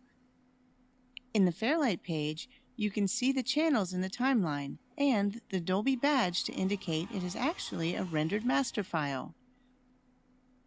You can render the timeline in the Deliver page in an IMF package as an IAB MXF file or as an ADM broadcast WAV file. You can also import a master file through the immersive audio options in the Fairlight page to recreate the full Dolby master file, including content, bed and object tracks, as well as panning metadata. To see the panning metadata, increase the track height and choose which panning curve you'd like to see in the timeline tracks. Each track in the mixer shows live panning updates during playback. Double-click one of the track pan controls to open the full pan window, where you can see the panning automation and controls for the selected track. Or use Fairlight's Space View scope to visualize all the objects used in the master file at the same time, so you can see how they relate to the immersive space and one another. Solo tracks to isolate their objects in the Space View scope. Or change a track's color so the corresponding object stands out among the other objects.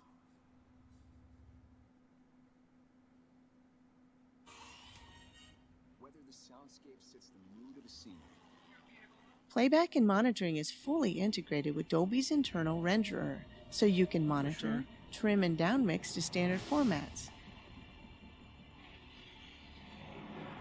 and export a new master file when you're ready. The Fairlight page offers all the tools you need to create, mix, and deliver immersive projects, or use the AAF options to import a session from another system like Pro Tools and finish it here in Resolve. The new Fairlight Audio Core engine is an advanced high-performance audio engine designed to let you work with up to 2,000 tracks of simultaneous playback with extremely low latency on a single system. This completely scalable hybrid engine eliminates the need to run multiple systems for large format projects. To support the new audio engine and high track count capabilities is the revolutionary new FlexBus busing architecture, designed for the ultimate flexibility in user-defined bus types and signal routing control. FlexBus uses logical, cascading buses to help you build up each main sound group from smaller mixes for more control and better sound. Legacy fixed busing was rigid, with limited options for a fixed number of main, submix, and auxiliary buses. FlexBus offers a single user-defined bus that has the ability to pass signals from mono to fully immersive formats up to 26 channels wide and can be changed at any time. Bus outputs and sends can be patched one at a time in the mixer or all at once in the bus assign window. And users can control the routing of the buses in any way that's needed for the project, including bus to bus, bus to track, or track to bus. With FlexBus, you can direct signals to many different places at the same time to achieve complex mixing. For example, if you need to generate 2 mixes with different output levels, simply split the final mix bus to 2 more buses, each with a limiter set to the necessary output level, creating 2 different mixes at one time. Another awesome new feature in the Fairlight page is the ability to link separate mono clips so you can edit them as if they were a single clip. Once linked, you can also render the linked clips into a new multi-channel file. Here is the new multi-channel clip in the media pool and in the timeline. If you ever need to break a multi-channel clip into separate mono tracks, you just right-click the track header and choose Convert to Linked Group. Now you have mono clips in separate tracks that are linked as a group with a single 5.1 channel fader. And if you open the link group window, you can unlink the tracks, leaving you back where you started with linked mono clips in separate tracks. Notice in the mixer that the mono tracks are still panned to the proper 5.1 channel. And finally, to take the example full circle, you can always right-click to unlink them. Fairlight's powerful automation toolset has been upgraded as well, with new clip-aware functionality that you can toggle on and off with the Automation Follows Edit button. When enabled, automation data is added to the audio clips themselves, so edits will be reflected in the embedded automation. Move a clip, the automation follows. This also applies to clips that are copied and pasted somewhere else in the timeline. Automation Follows Edit is great for tightening edits and moving whole scenes. To move an entire show, use the universal editing shortcuts to select all, cut, move the playhead, then paste. As you can see, all of the automation moved with the clips. These are just some of the exciting new audio features that you'll find on the Fairlight page in Davinci Resolve 17. So you can see this is a really big update for Fairlight. We think it'll really help people who are getting started in audio post-production. But we've also had a lot of people asking about getting it to work with a mouse and keyboard, a bit like Pro Tools. So we think it'll take care of a lot of Pro Tools people as well.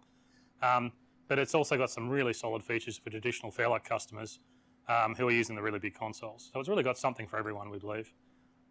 Now, while we're talking about consoles, let's focus on that. Yeah, we've got a really good range of fantastic studio consoles. You know, go from 2-bay all the way up to 5-bay. Now, originally, Fairlight only worked with consoles. That was came with consoles. And we've done a lot of work to make it work with a keyboard and mouse. And that really helps people get started because you don't need a console. But we do have a big gap between using it with a mouse and using it with a studio console. So we really needed something in between. Now, we've come up with a new console. It's called the Fairlight Desktop Console. We've got some slides to show you so you can see what it looks like. So you can see there it is there. This is incredible. It's got 12 incredibly high quality faders, and they're flying faders with touch sensitivity as well. Now you can see the transport controls there on the right hand side with got a really nice metal search dial. Feels really good. There's studio monitoring controls up the top right hand side. There's a whole bunch of channel LCDs with pan controls on them. But all those channel control LCDs can also be used for menuing. So all the knobs can be used together for a single channel. So example, if you push like the EQ button on the left hand side, then all the knobs will become EQ settings. So it's really nice. And you've got all kinds of power. Those knobs can be switched across to do EQ, pan, and all the dynamics like limiters and compressors. Now it plugs in with USB or Ethernet. There's a slide at the back. You can see the rear connectors. You notice there's a HDMI connector there. Now the big Fairlight consoles have these really large LCD monitors on them. And we wanted the desktop console to have a similar feature. So this helps you move between the desktop consoles and the big studio consoles. So we think it's a really important feature, and it's an exciting feature as well. So you can plug a 1080 HD TV or computer monitor into the connector there, and you get the full channel summary of all the channels and the same, very similar kind of status as what the big studio consoles have. So that's really cool. Now there's loads of audio meters on the LCD monitor, all the busing's displayed there, but also the whole LCD can switch to focus on a single channel. So normally you see an overview there and you can see all your panning information, but if you select some of the processing, then it'll go to a single channel. And you can see there's a slide there that shows that, and you can see there's lots of information about the single channel and all the various processing curves, and that is really amazing. So now I have one here set up, so let's pan across and have a look, and you can see one working, a real one. Now you can see it's an all metal design. It's a desktop mounted, this one. It's got fold out feet, so you can tilt it up. That's tilted up there. But you can also flush mount it in the desk if you cut a hole, because it's got a ridge around the outside, so you can actually make it flush. Now all the faders are the same as the studio consoles. They're really good quality. They're the best quality possible faders we could find. You can see they're beautifully smooth and they just track nicely. Nice DC motors, beautiful bearings. Now all the faders and knobs are touch sensitive, so the knob here and the faders here are both touch sensitive. The UI will display when you're touching, it'll tell you that you're holding it. Now you can also do more than 12 channels. So you can adjust some levels and then like bank. So if I adjust some levels here, then I can bank across to the next 12, and I can just keep banking through. So you can see that you can have a lot of channels. Now we've got a really large multi-track project on this iMac. So if I turn on the automation, which I'll do with the button up there, there's automation controls here. You can set compress play, and you can watch all the faders move around and see how all that works. And there are obviously all the flying faders there. You can see it go. You can even bank across while you're doing that. So it all just tracks, and as you can have hundreds of channels. It's really, really nice. Now you've got all the navigation functions on the lower left over the side there, so you can navigate the software from the panel. Now there's transport controls on the right side. You can see the search style there. Now that search style by default is actually jog, but it can also do shuttle and scroll as well. So for example, if I do shuttle, I can do shuttle. That's scroll. So you can see I'm scrolling up and down the timeline faster, but normally it's just jog, so you can move around much finer control. Also, there's a zoom button on the bottom here. So you can spend a lot of time in audio zooming the timeline in and out, and you can do that from the search dial. So if you push that button there, and you can do that with your thumb when you're using it. Obviously, I'm using it from behind, but if you're on the other side, you can do it with your thumb and you can get all that working. Now all your studio monitoring controls for your speakers are all up the top right here. And of course, the channel controls are really where all the power is. So each channel has an LCD and a fader and a knob. Now the way they work is the knobs and the buttons are on a single channel. So you've got a select button and a solo and mute and a knob. Now they work on an individual channel, so you can do level adjustments. Oh, I've got the automation on. I don't you can want do to level interrupt, adjustments guys. We'll and controls when of the pan. whole presentation's But over, you can we'll then talk about get all those knobs to work together. So if you press any of the processing selection on the left-hand side, so for example, if I'll press EQ so you can see what happens. Now if you can get the overhead camera and see, that's all the channel controls, and you see the information about each channel. But if I push EQ, which I've done there now, what they've done is they've switched over, and now each knob is actually one of the parameters of the EQ. So if I adjust, like the gain of the high frequencies here, what I'm now doing is this knob is being used to adjust just that one parameter. So it's really nice. You can use all the knobs to work together. Say if I change to compressor, whoops, there's a compressor there. Now you'll get a whole bunch of compressor settings, and all the knobs will work together. So it's really nice. But it gets more interesting with the external LCD. Now, this is really exciting because we think that one of the great things about having the desktop console on the monitor here is it's a fantastic way of training people without using the cost of a giant console. Now you can see if I go back, I'll turn off the compressor settings, you can get the summary back on the monitor. You can see all the meters and the channel status, and it's very similar graphics to the giant studio consoles. And so the great thing is so what we're looking at right now is an overview of all the channels that you see here. And each channel has its pan position in 3D space, you can see there.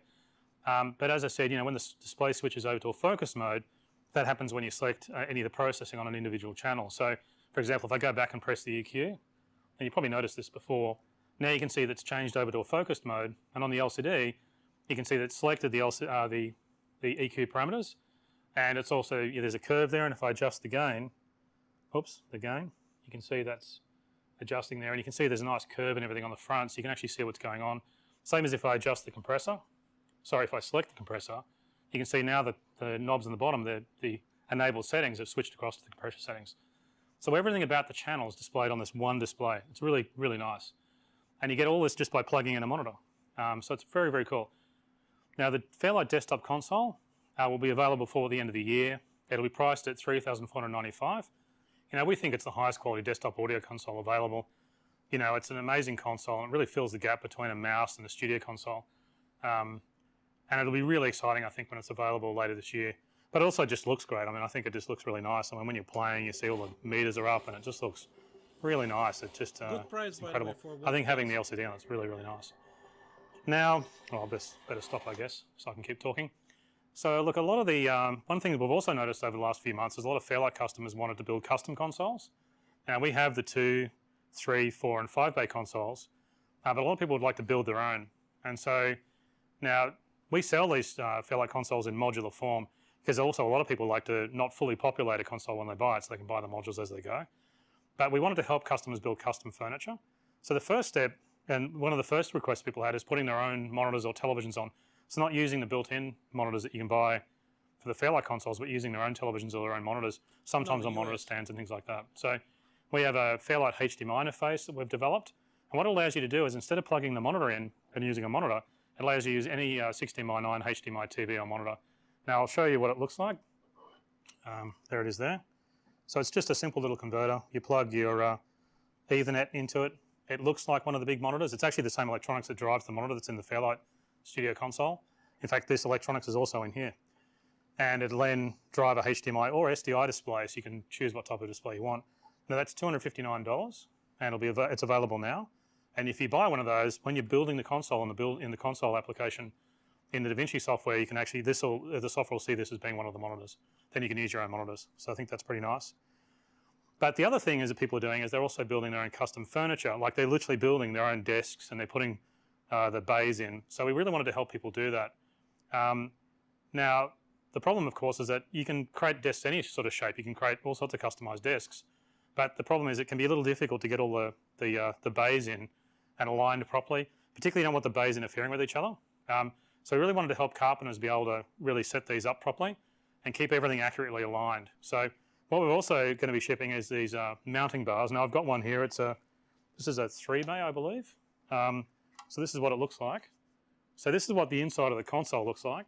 And what we have is we have all these pins, these mounting pins here. And what they do is oops, it's really heavy.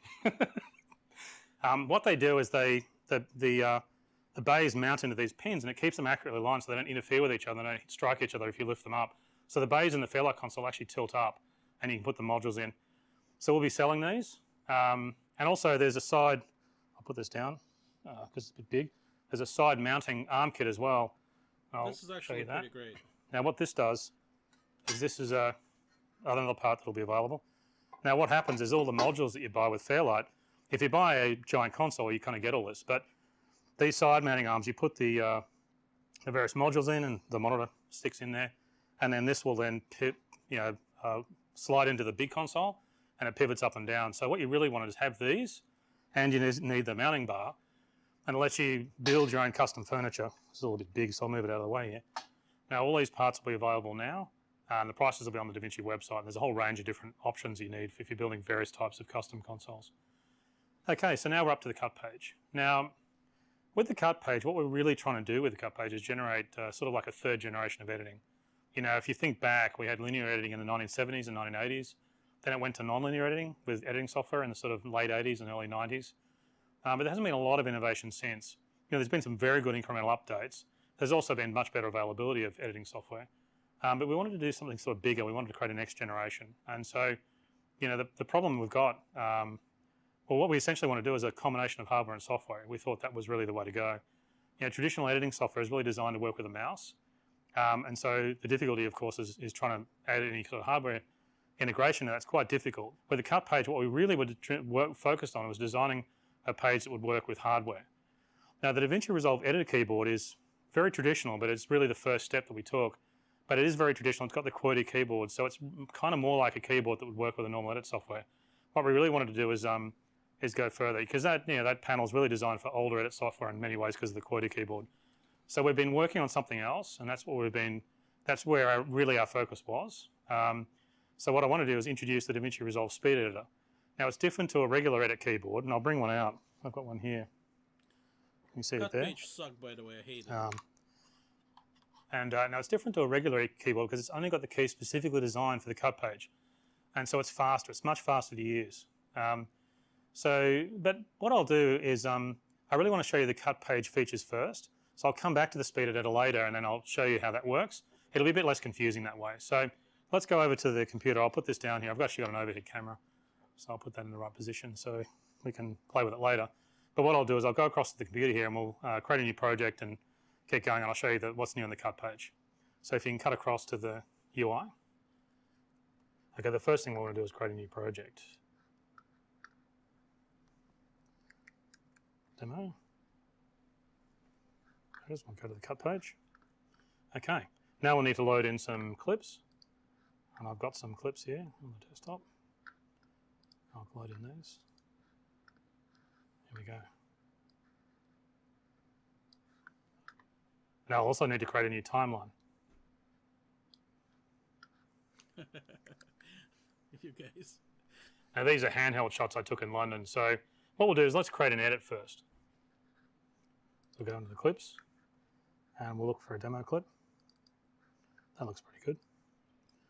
Put an in point, put an out point there. And let's find another clip and yeah, for sure, do the same.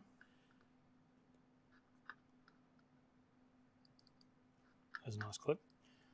Now one of the new things in Davinci Resolve is you can now manually edit durations. So I've got a nice 5-second clip there. I can drop that into the timeline. So I've got a nice edit. However, let's use the source tape because this is actually how normally you would edit, but it's a little slow. So by using the source tape, we can look at all our media in one go. So I'll just go up here and select the source tape. Now I'm looking at everything I've got. So let's go and find a clip. I'll take this one, select an in and out point, select an out point, we'll append. Let's also find another clip. There's a nice clip of people walking. Scroll along a little. Out point and append. But we can also do a smart insert. So if you want to insert, you can see the indicator here. So if I find a different clip, like this one here, that looks pretty nice. I can just go smart insert here and it'll insert it at this transition point, at this edit point here. See, there it is. Okay, so now we've got a nice little edit. Now what's really exciting about the new cut pages is better transitions and a whole new palette design. So if we, first off, because we're going to be adding some transition, let's enlarge the view a little bit. You can see we can enlarge that now here, and then we can get a better view on what we're doing. So if we go to the transitions palette, we can see a whole bunch of new transitions, and you can roll over the transitions to try them out. So let's have a look. So we've got the normal sort of, dissolves, and I can roll over some wipes.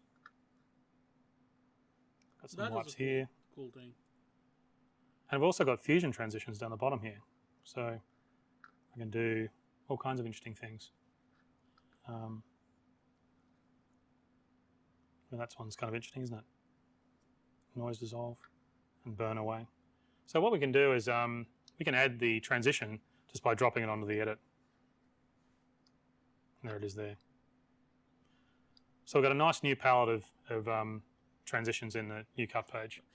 No, so I can play that. Nobody uses it. And let's play through. Oh, nice. And I can also change the duration any way I want, and it'll then change the way the edit plays. Now we also have new effects and a new effects palette. So I can go up to the effects, and you can see all the effects, and there's a lot of effects in here. So you can see I've got a whole range of different effects. I've got all kinds of like blurs. There's a zoom blur, which is kind of cool. There's a mosaic. All kinds of interesting features. Edit I've got page, stylized effects, color effects, generators. Here's some of the stylized effects. Some of them are quite dramatic.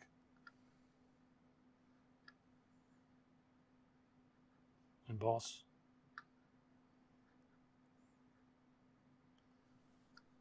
vignette. We've also got some other ones like stylize effects, texture effects. One's really fun one is analog damage, and I'm really shocked about how well it does. I'll drag it down. It's really quite amazing. It looks like an old VHS machine, and it's really quite accurate in what it does. So you can see if I play that, it really looks like an old VHS machine. Now the other thing we've done down the bottom too is you'll notice that when you do add an effect, there's a larger effects icon down the bottom because that was a bit hard to catch sometimes. So one thing that's also worth noting, all these effects are designed for feature film users, but we think they're also a lot of fun for everyone. But a good example of this is the lens flare and the lens distortion. They actually simulate actual lenses.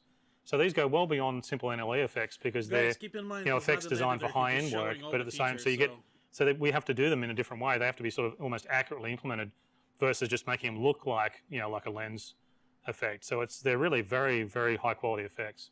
There's also new titles and a titles palette. We have some really nice titles.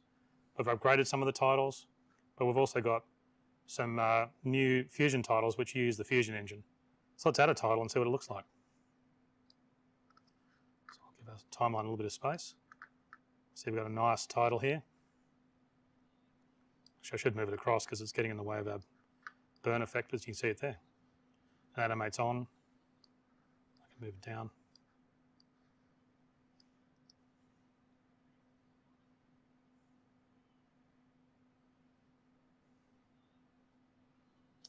Now we also have some new timeline features. You've noticed that we've got a much thicker CTI now. It just looks much more substantially larger and it's a bit easier to read and grab hold of. The other big thing we've got is when you insert a clip now, it'll keep its transitions. So for example, if I put a transition, I'll go back to the media pool and I'll select here's a nice clip. Put an in point, just a 5-second duration, but I'll also put a dissolve on both these points here. When I drag that clip into this point, it'll keep the transition on both ends. Now when I move a clip, it'll also keep the transition. So if I grab this clip and move it down to here, it'll move the transitions with it. We've also made some improvements to the timeline spacing. So when you go down to a large viewer, it doesn't have as much free space here. One of the other things we've done is if you're using a moving CTI, like where the CTI moves a bit like the edit page, we've now added the proper scroll bar in so you can scroll around. And this now works exactly the same as the edit page does. And if you want to work like that, then that's exactly the way the edit page works. Although I really quite like the fixed CTI. It works really well with the hardware panel when using a fixed CTI. We've also got another new feature in the cut page called audio trimming. This new button here, if you click this button here, when you do an edit, it'll turn the clips into audio waveforms, so it helps you do your trimming against the audio, and when you release it goes away. The other thing we support is alpha channel keying in the timeline now, so you can drop clips in with alpha channels, and there's also a new chroma keyer, so you can do chroma keying in the timeline, and there's actually more information in the edit video, which I'll play next. Now we also have a redesigned inspector, so if I go and click, there's an inspector button up here now, and you can see that the information is now all ordered by topic. So it helps you organize yourself. You can see what's what, including metadata changes, video changes, and more. Now the inspector is common between the cut, edit, and media page, so you get some commonality, and also the inspector live updates. So let's have a look at that. So if you go to the audio and you do make some changes here, now when you scroll along, you'll see it live tracks. Now the inspector works on both the timeline and clips in your bin now, and you can also edit timecode and dates. So if your timecode and dates aren't right, you can also change those. So let's check that out. So if I've got a shot here, I go into the file, I can change the date, make that the 10th. You can also open transitions in Fusion, and there's more information on that in the Fusion video coming up. Now there's also been some big updates to the bin. It now correctly flattens the bin in the source tape, and that's really important because the source tape eliminates media management. You don't need to do media management with the source tape because you can visually browse. So let's have a look at that now. So I'll close the inspector, I'll click the source tape button here. And you can see now all my media is flattened out, even though the media is inside a folder. But if you have a lot of clips, it can get really hard to manage. I've got one friend who's got over 200 hours of clips. You know, the client just keeps bringing in more and more media every day. So the new bins are much more powerful in Davinci Resolve 17. Now we have this new feature called bin dividers. So to see this, let's load in more media so we can kind of create a large group of media. Now this media I'm going to load in from a different job, but it helps show how this all works. I've got some media from a cooking show video, so let's load that in.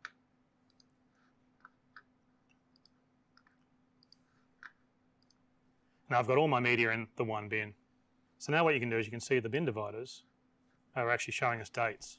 Now we can see these bin dividers even if we go into icon view or clip view, there, or even in list view. See, there they are there. So as I'm scrolling through the source tape, I can see that it'll track me. I can see what's going on. I've got a lot of media here. Now we've also added new sort modes. So there's other sort modes that we can use, and the bin dividers will change based on the sort mode. So let's have a look at the sort menu here. You can see we've got a lot more items in it. So we can actually now sort by clip name. And you'll see the letters. So now the titles have become letters. Reverse sorted. Or I can even sort by clip color. But of course there's no color assigned to any of these clips, so they're all the same. And I can also sort by scene and shot. Now you can see scene 1. Oops. Now the bin has an unsorted section for any clips that don't have metadata. But we can use the new inspector to organize these clips. So let's check that out. Now let's go into this clip here and we'll open the inspector up. Go to file and we can see we can actually, got no scene information in here. In fact, if we go and click on that one, you can see it says scene 1. I'll click on this one, it says there's no scene information. Now we can update these clips really quickly. I can select on auto select the next clip, so it makes it even faster. I can then type in scene 2 and enter. And now it's gone and automatically what it's done is it's gone and taken that clip, added scene 2 to it, it's sorted it in the bin to scene 2's location, and it's automatically selected the next clip that doesn't have any metadata on it. So I can just go through here and update each one of these. Let's make some of them scene 3 as well, so it'll give us some variation. And now you can see that the bin has sorted them all and they've all been assigned their spots. Now normally you just copy what's on the slates into this metadata here so that the clips would actually match the slates that have been done. Or obviously the metadata could come out of the camera and the clips, like these clips for example already say scene 1 because they come out of a Blackmagic Pocket Camera 4K and that has metadata support. But what it means is that the bins are always sorted correctly, even if you're going to the timeline and doing work on the timeline. I'll close my inspector. Or you go back, whenever you go back to the source tape, your bins are all resorted, you don't have to keep doing it all the time manually. Now another powerful feature is we can actually then focus the source tape by the metadata. So this is really exciting. What it means is that we can zoom into a region by pressing the source tape button and it'll then focus on that region. So example, if we're scrolling along and we're now in scene 2, if I push the source tape button again, it'll only show me scene 2. So it means I can go into scene 2 and then work just on scene 2. If I push escape, it'll come back out. And if I scroll along, I'm in scene 3, push the source tape button, now it's in scene 3. Push escape, it'll go back. Normally the source tape, if you put an in and out point, pushing source will focus on the area between the in and out points. But if you don't have an in and out point set, it'll now focus on the region. So now I'm in scene 1, I can go and click the source tape button again, and now it's showing me just the Winter Wonderland media from London, and it's not showing me that new cooking show stuff that I brought in because it's zoomed into scene 1 and all these clips are all being tagged as scene 1. Now you can do that with any type of metadata. But all this lets me move between scenes really quickly and then focus in and zoom into the scene that I'm working on and zoom back out when I want to see everything. Now all this works much faster on the speed editor, so let's just pop across here for a sec and have a look. And you can see how this all works because we've got these big buttons for the source tape and the timeline on here, so it's really quick. Now you'll notice it's actually running. If I scroll up and down the source tape, here you can see like there's nothing plugged in. So obviously it's Bluetooth and that's how it's working. It's got a couple of big batteries in it too. So let's have a look and see how this works on the speed editor. So I can just scroll up and if I push source, I go in and I push escape and I come back out again. I can scroll down here and push source and now I go into scene 2. And if I push escape, I come back out. And if I want to scroll down to the scene 1 media, I just push source and there I am. So you can see really how fast that is. The speed editor makes it so much quicker to do this. It's much more and this is a much more natural way to navigate media. You know, it's really based on what the shot is and not where it's kind of located on your disk. And from an editing point of view, that's much better. I mean, all the editing software is always focused much on really where your shots are on the disk, and that's not really the way you edit. What you want to know is what the shots actually are. So we think this is a whole new way to visually navigate media, and with this focusing, it's really much more exciting and it's much, much more powerful. So let's go back and we'll see what we can also do, because we can still navigate by file path. So let's have a look back here. Now, you might be getting folders of shots from clients, you know, and like my friend was, and you want to really look at the folder. You might be scrolling along and see something in the folder and go, hey, what else is in there? So we can show you that the file path feature in the new cut page is also much more powerful. So you can see the file path up here now, and that's showing the folder where the media is. And as I scroll around, you can see the path will change. So what that also means is I can navigate down the path as well as up the path. So if I click on that, now the source tape is showing me just the content in that folder. Now if I click back, I get everything. I can scroll along to these shots here, and I can then click on the cooking show. I can see just the cooking show clips. And every time I do it, the source tape rebuilds. So it allows me to navigate by file path if I really want to. And it rebuilds every time. Another problem we have is icon view is not very detailed. There's not a lot of information with it. And the list view has no image. You can see if I look at these three these three bin views, there's just not a lot of information on them. This one doesn't have any visual of what you're doing, and this one doesn't have a lot of information. So we have a new view called metadata view. If you click on that, you can see we've got a metadata tile. In fact, I'll scroll up and down the source tape. In fact, I'll go back to master so you can see everything. And you can see the media there. So this lets you see the clip and its information. And the title will change based on the type of sort you do. So for example, if I sort by time code, you'll see the title change. So let's sort by time code. And you can see now it's a date and time code. If I sort by scene and shot, it goes back to showing me the scene and the shot. And the title changes every time. All this makes editing scripted work a lot easier. And the bin dividers remove all the manual work of working out where you are. You can move from scene to scene. It's just seamless. You can zoom in, zoom back out again. You can select shots visually. It's all automatic and instant. As soon as you select the source tape, all this happens for you. It's all assembled for you automatically. So it's very exciting. Now there's also a lot of other cut page features, so I'll show you some of those now. Now Davinci is much, much better at relinking clips. So if you've moved a folder, you can relink clips really quickly. Let's go back to the clips and we'll have a look. What we'll do is we'll move one of our folders. We'll create a new folder here and we'll move our Winter Wonderland media into there. Now the interface will have lost track of all that media. See, it's all gone offline. So if you move media and you want to relink, you can do that really easily. And the relink icon's up here. It'll now show a relink. It'll enable. I can select a location. Back to the desktop, there's my untitled folder. There it is, and when I select it, it relinks all the media for me. There it is. So it's super fast now to relink media. There's now a whole new media manager as well, which lets you export projects out and pass them to other people. So let's check that out. So we go into the media management. I get a new media manager window. I can export out a timeline, and I'll export out the edit I just did. I'll also create some low resolution proxies. Let's do something in 720p. And what I'll also do is I'll put some handles on my media.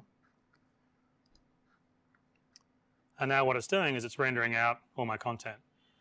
Now this is in addition to the regular archive feature. The archive feature, you can take all your media and give it to someone. The problem is often that's too big to send. So what this allows you to do is send just the media for the single timeline, but only enough media to support it. And you can also, as I just did, export with handles, and you can export the raw media or the transcode, and I just did a transcode.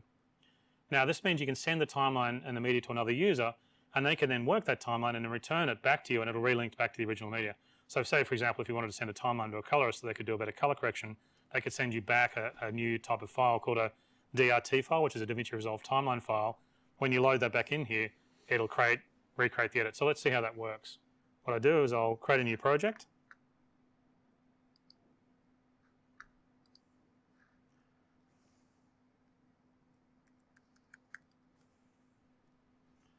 And I'll load in my media that I just created on the desktop. There it is there. And there's the shots I need. And I'll also load in my DRT file. Now the DRT file is a timeline file, so it's very small. There it is there, there's my timeline. So this is what it would be like if I was a colorist and I've just imported the media you've given to me and the timeline. So if I go to the color page, and I select some of this. Wow, look how small the color wheels are in this view. So I'll just create a horrible looking grade. There it is there. So I go back to the cut page. Now what I can do is I can export out the file. I can export the timeline, desktop.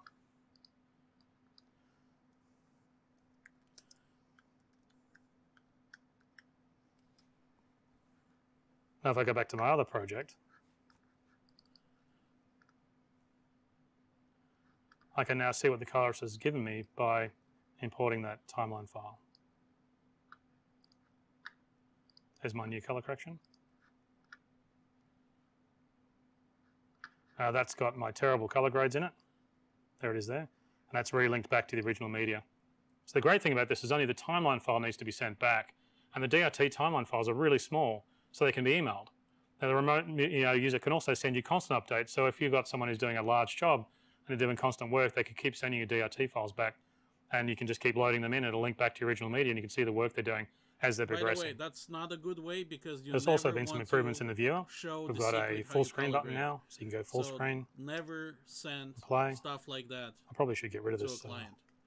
Change back to my original edit because my color grade wasn't good. We've also got safe area and safe title markers now, which you can turn on, and there's a menu for those. So you can set all kinds of aspect ratios. There's also a better quick export menu window as well now. You can see we've got more items in there and it fits better. So you can see there's some really nice updates to the cut page. But now let's have a look at the speed editor. So the big question, I guess, is why did we develop the speed editor? Well, we didn't want to waste space on a QWERTY keyboard, which we really felt like is probably designed sort of as a modification of a normal keyboard for traditional editing. But we wanted to design a keyboard specifically for the cut page. We wanted something to work better with laptops. We also wanted something that worked with your regular QWERTY keyboard. If you really like that keyboard, you can keep using it because this works in conjunction with it. That's why it was Bluetooth. I did my mic quiet so you guys can see hear the presentation. Now the USB, if you look at the back there, the USB soon. can be used to charge it, or you can use it with USB if you don't want to use the Bluetooth. But the reason we did Bluetooth is there's no cable, so it can sit in front of your normal keyboard, and that's really important. Now I've got an overhead camera, so if we cut to that, we can have a look at the regions on the keyboard, and I can explain what's on here. Now all the transport controls are on the right-hand side here. There's a search dial on the right. That's a solid metal search dial with roller bearings. You got your shuttle, jog, and scroll buttons there. Now there's timeline and source tape selectors. You know, when you push the timeline, you're on the timeline. Push the source tape, you're back on the source tape, as we did before. Now you really use all this with your right hand. Your left-hand side is for your editing functions, and that is what you use with your left hand. So what it means is you're sort of editing with both hands. You know, you're kind of looking for shots here, and you're working with your left hand. Now there's really large in and out buttons. And so the top, sorry, before I mentioned that, I forgot about the editing functions. The editing functions are up here, and this is where you do your smart insert, append, ripple, overwrite, close up, place on top, and source overwrite buttons. And you've got the big in and out buttons here. You can find them by feel. There's a slight gap in here, so you can find them. And then there's a whole bunch of trimming modes, and that's an incredibly powerful feature of this. And then there's transition types. You can select between types of transitions. Now in the top middle is the general functions. There's a whole bunch of random, well not random, but different functions here. In the lower middle is the camera controls for the sync bin, which I'll get to. And then of course you've got the play and stop bar, which is very traditional for a keyboard. So let's see what it can do and really show how fast it can be. Now I've got a monitor just below the camera here, so it lets me actually use the speed editor here while I'm talking to you. And we'll use the overhead camera so you can sort of see what buttons I'm pushing. And it'll be a bit more uncluttered than if I try to use it in front of the computer. So we've set up a separate monitor here. Now what I'll do is I'll create a new project and I'll import the Winner Wonderland clips into that so we can do some edits, and we'll show you how it works. So I'll just pop back here for a moment to do that.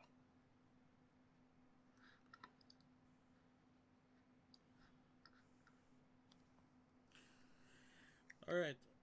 While he's showing this, DRT file is good if you're working with your own team. However, never send grades to a client like that, because client gonna steal your grades and never gonna call you back. It's very important. You never want to show client how you color grade. So we've done that now. Let's create some edits with the speed editor keyboard. Now what we'll do is we'll select the source Never tape do that. so we can see what shots we want to get, and we'll scroll along to see what we want to get. Now what we want to do is we want to select these shots and put them in the timeline. So we'll scroll around looking for nice shots. I'm just using the search tool. I'm using the scroll function. If I want to get really accurate, I can use jog. So let's get some of this shot there. That shot there looks good. Place an in point. I'll place an out point. This is a very fast way to find shots. And all I need to do is go and add in with the append button. So I've got one shot in my timeline, and now we'll go and do it to another. So let's have a look around. Now I don't need to do anything. I can just keep looking for shots. There's an interesting looking shot. I'll append that. So I've got 2 shots on the timeline. So you just go along here looking for different shots. Now we can resize the viewer. There's a resize viewer button on here. And so if I push and hold this button, I can resize the viewer. So I can do that with the search dial. Now, because we're looking for source media, we'll actually make the viewer nice and big. Now, using in and out points is quite slow, it as a so we can do it without doing in and out points. Now, you'll notice on the front of the Smart Insert and the pen buttons, there's a word clip. Now, these are a bunch of buttons on this keyboard have secondary functions. Believe me, in this case, by selecting those, I can insert the whole clip without needing to put in and out points. So let's clear the in and out points, and then we'll go along and we'll just put some clips in. So let's append a whole clip. Let's have a look for something. Let's find some of the fill. That looks pretty good. So let's put that in. H.265, H.264, ProRes, any format. Store. That looks pretty good. Append that. Just did an auto save. Let's see what else we've got. Cut page is great, but cut page is for very quick project. It's not designed I don't know why I got so many shots of food. That's probably a bad sign. More excited to so see we've got a what bunch of clips in the timeline. I just added those in just by pushing append. So you can see this is why it's so important when we start on the source tape, because you can just roll along looking for clips and drop them into the timeline. Well, now let's do some trimming. So we'll go back to the timeline. We can scroll along here and see some of these clips. Now we want to trim off a little bit of some of these clips so we can trim out. Exactly. There's the trim out button here. So if you hold the trim out button, you can then trim and it live trims. I can also trim in. I can go down. Now you'll see that little smart indicator. See that little arrow there just above the edit point.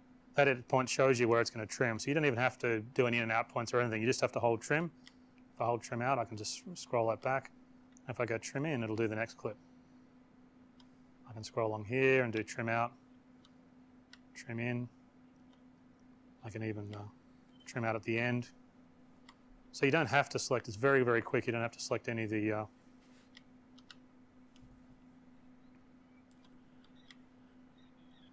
don't need to select any in and out points or anything like that. So the great thing about that is that you can just, like, I think trimming is probably one of the most powerful functions of the keyboard and what makes it so fast. So now we've done some trimming, let's go and add some dissolves.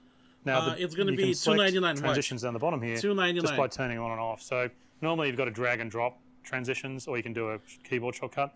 We have a button that allows you to turn on and off dissolves. So let's do that. So go to the front of the timeline. I can pretty much push a dissolve, scroll along,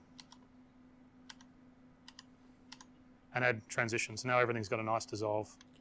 Believe me, guys, when you color grade like a legit project, this is your secret recipe. You don't want to send it to a client. Client gonna grab it, replicate it, and forget about getting a job from the client again.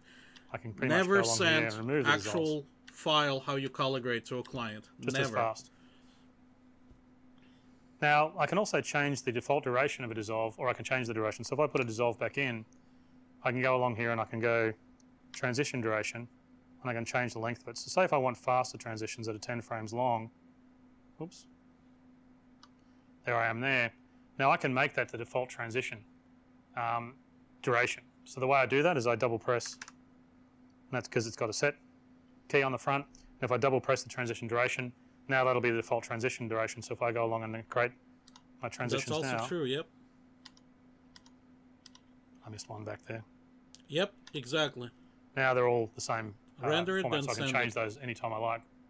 Now some of the other rep modes is I can roll transitions and slip and clips. No, so let's I would never buy this. So we come down here, I can roll by pushing this roll button here. I can roll the transition up and down the timeline. I can also slip the clip. I can slip clips either side. I've got slip in, slip source. So I can slip the clip there, or I can slip the destination clip. I can also move a clip up and down the timeline, and that's very fast. So let's have a look, see how that works. So if I hold the move button, the clip will highlight, and I can just drag it down and then release it. I'm more likely to buy Fairlight panel actually than this. I have a nice full screen button up here. If I want to play full screen, I can just go and push a full screen button and then play.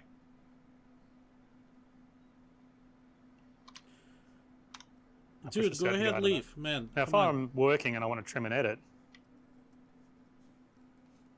what I can do is I might want to review that last edit. So if I double push the full screen button, it'll now take me a couple of seconds before the edit point and then play through it. So it's a really fast way of reviewing an edit in full screen. And if I double press it again, it goes right back to the same spot. There's also a button to adjust the audio level of a clip. I've got the audio level button just here. So if I hold that, I can adjust the audio up and down. You can see it there as I adjust the search style. You see the audio level going up and down on the clip. I can also add markers anywhere I want. If I double press, the word marker is in front of the audio level button. So if I double press it, now I get a marker. So I can add markers if I need to fix something later and I want to come back to it. And in fact, if I want to change the color of the marker, it'll put down the marker that's on the right-hand side of the user, on the left-hand side of the user interface, just on the left of the timeline, lower timeline ruler. If I want to change the marker color, I double press and hold. And it'll bring up a nice marker color window. So I can select a new marker color. I can scroll along. And now all the markers will be that color. There's also a snapping function, but snapping works a little bit different with the speed editor. When you're using snapping in the UI, it tends to be magnetic. It'll snap onto the edit point. With the speed editor, what it'll do is it'll pause as you scroll through the edit point. So if I turn snapping on, there's a lead indicator to highlight it there. There it is there. Now as I scroll along, it'll stop and pause for a moment on markers, and it'll also pause on edit points. So it'll pause for a certain number of degrees of rotation of the search dial. That's how that works. Now, I can also insert new clips and keep the transitions with the speed editor as well. So if I go to the source tape and I go along and look for a new clip, so I want to get a bit of that.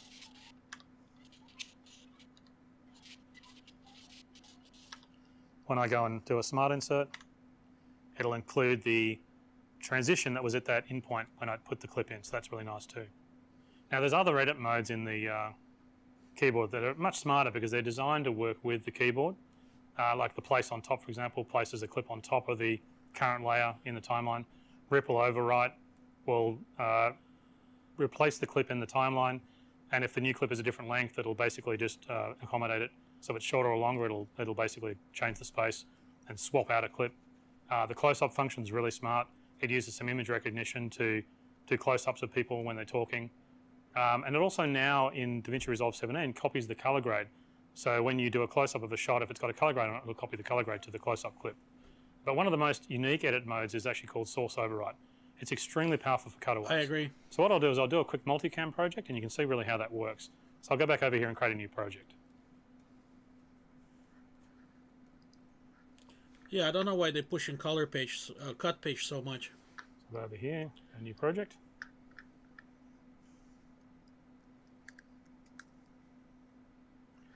I'll create a new timeline.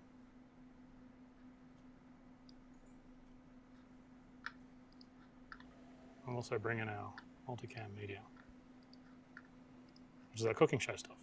Now I'll come back to the speed editor and I can click source tape. I can find my wide shot. Now what I want to do is lay down a base layer from the wide shot. So I'll scroll along and have a look. Oh, there it is. So I'll go, well, actually I can just push the append button and it'll drop that whole clip down into the timeline. So there it is there. Now what I want to do is I want to create some cutaways. Now the first thing I'll do is I'll set it to video only, because once I've got my base layer, I've also got my audio track. Now what I want to do is find some video cutaways and drop them in. This is where it shows you what the source overwrite function really does. It's very powerful. So let's go back to my source tape. Let's look along and find, oh, I've got some nice shots there of, well actually let's get the shots here where they're using I agree, it's kind of repetitive at this point. They're cutting things. Let's have a look at that. So she's cutting something here. So if I go and create an in point on that and an out point, I can show you how the source overwrite function works. So now I've got that shot. Now the great thing about source overwrite, it'll place the shot in the timeline on the layer above, synchronized to that base layer, because this is a different camera view. So let's go and push source overwrite, and there it is there. Now if I go to the timeline and have a look at that, I'll see that cuts away nicely. So, and that's all synchronized. So you don't need to care about what you're doing. You can pretty much just run along looking for good cutaways. Anytime you find anything, you can drop another cutaway. So let's find another cutaway. There she's doing something there. Well, let's find a different, we'll go to a different camera actually. Oh, the walk, this will be good. Yeah, there's some good stuff here. I would like to see different frame rate in one timeline. That would be, or ability to change frame rate. That would be really good. That bit there. Let's have a look at that. Put an in point. Out point. Source override. Let's look for something else. While she's putting in the ingredients. In. Out. Source override. So I can just pretty much go along and add in cutaways. And there's all my shots, you know, and they're just laid on top. And you see they're perfect cutaways. Now that's great. You can just run along looking at all your camera sources, find different cutaways and drop them in, and they'll synchronize to the timeline for you. So it's very fast to use. But the problem is, what happens if you have multiple cutaways? This is where it gets really exciting, and this is what the sync bin is for. So the button up here for the sync bin, if I press that, what it does is it goes off and gets all my synced angles that synchronize to this point in the timeline and shows you all those angles at the same time. So you can see them all there. And I've got 6 different angles. So as I scroll along the timeline, I've got a bunch of different views and I can work out what to do. Now this is kind of the reverse of looking at cutaways. Because before what we did is we added, you know, we found a shot and added it to the timeline using the source override. The question, of course, is which cutaway? You know, the sync bin shows us all the camera angles all at the same time. It tracks when we scroll along the timeline, so you can see what all the different angles are. And it means it does all the work for you. It's kind of like having an assistant editor that goes off and gets things. And this panel is really, really good for using the sync bin. So let's have a look at a shot number and we'll go and find something else to add in. There's a good bit there where she's using camera 2. So we'll push camera 2. And you can see it's automatically selected in an out point for us. Now we can trim that out point. So we can give a little bit more. I can even trim the in point back a little bit where she's stirring, and I can go and add that source override. Then I can go along and see what else we've got. There's a bit where she's putting something in the box. I know there. it's a personal so choice, 1. but in all fairness, the cut page is not being really used in the industry. It's designed for very small and short projects. To it. You just go along and you can find which source is the best source, and you can add that in. Now, one thing worth noting, if you've selected one of the camera numbers, say you camera number 2 and you don't want to select that, there's an escape key up on the keyboard here, so you can push that. In fact, if you double push escape, it does undo. But if you push escape, you come out of the camera. If you push a camera number, you go into the camera. Push escape, you come back out of the camera. So if you don't like the camera you've selected, I don't want that one, just push escape and you come back out of it. Now that's really fast, but there's an even easier way of doing that than this. So let's have a look, and it's called live override. So if we scroll down the timeline a bit to where there's some action, I think there's a bit where she's plating up. Let's have a look where that is. Yeah, that's the bit down there. There's a bunch of stuff happening exactly. Here. It's for quick let's have a look here. workflows. Now what we can do is we really like camera number 1 here. So if I hold camera number 1 and scroll along, it'll now live overwrite that into the timeline. I can scroll along until she's moved away from something else, and then she puts the plate down on camera 2. So I want to go to camera 2. So I can drop camera 2 down. That looks good. No, generally cut pages for very small and short projects. It's not designed to handle like big projects. I mean, you can. And then I really like camera 3. That looks pretty good. You can see king. Putting something in camera 3. So you can hold that down. There it is there. So you can see how powerful live override is. It basically just paints the shot in Marshall, the timeline that's a very good point. And you can see how easy it is to do a bunch of cutaways. But it's really quite easy to bump the jog knob. When you release, it'll finish on the out point. But the jog knob's a little bit sensitive, and so I'll turn off snapping. So you can bump it a little bit. Sometimes you can put jump cuts in, like little gaps in the timeline. So the speed editor has a dedicated live override button. So what that means is it transforms the keyboard into a bit like a switcher. So if I turn live override on, it acts a bit like a switcher. So the camera number buttons are lit up. So for example, which camera number do I like? Say I like camera number 1.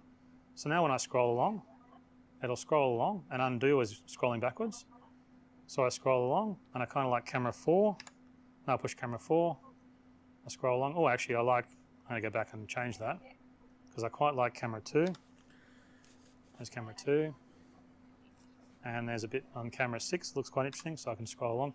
Basically, I'm just switching across and scrolling along, adding clips. So it's as simple as that, is scroll along and add clips.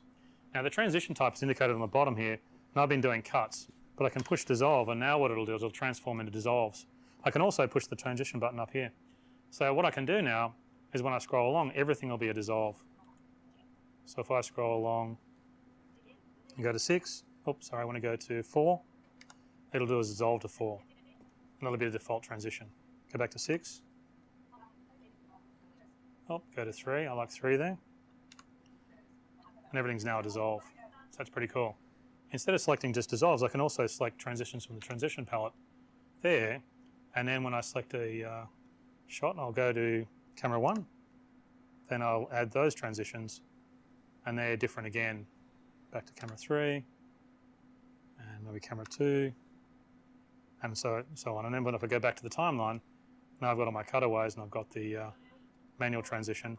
And I can, of course, change that transition just by holding down the transition palette. I might want to change to a ripple wipe. So you can still do all the trimming that you'd like to do. I can roll the edit. If I don't like the edit points, I can do all that. So I can scroll along, and there's my edit. So you can see how fast that is. Now, what's really funny about this is that if that's not even fast enough, let's go back a little bit and I'll show you something we added as a bit of fun. So I'll go back to this point here.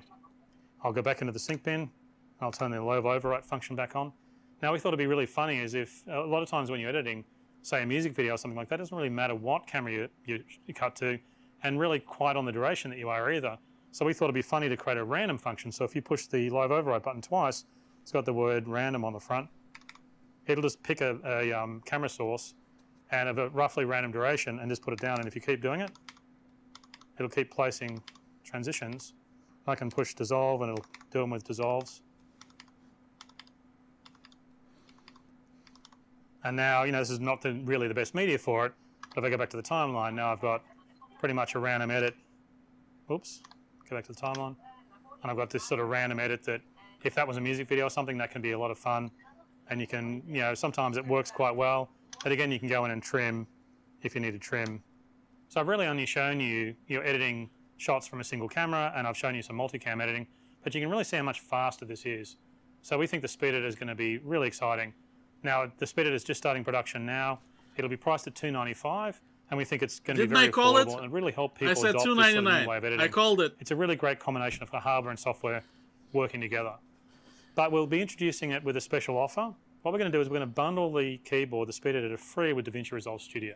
So if you purchase DaVinci Resolve Studio at the $295 price, the keyboard will be included free. Now, if you buy DaVinci Resolve online, we can't do that because there's weird tax problems around the world. But if you buy it through a reseller, then we'll be able to get the keyboard and bundle that. So it'll be really exciting. So it means you don't need to buy both. You don't have to buy the DaVinci Resolve Studio and the keyboard. You can just buy the DaVinci Resolve Studio and you get the keyboard for free. Now, this is just an introductory offer. I called all the features today. For the next few months, everything. But we think it should be really exciting. So moving on, now the next step is the edit page. Now we've got some really nice updates to the edit page as well.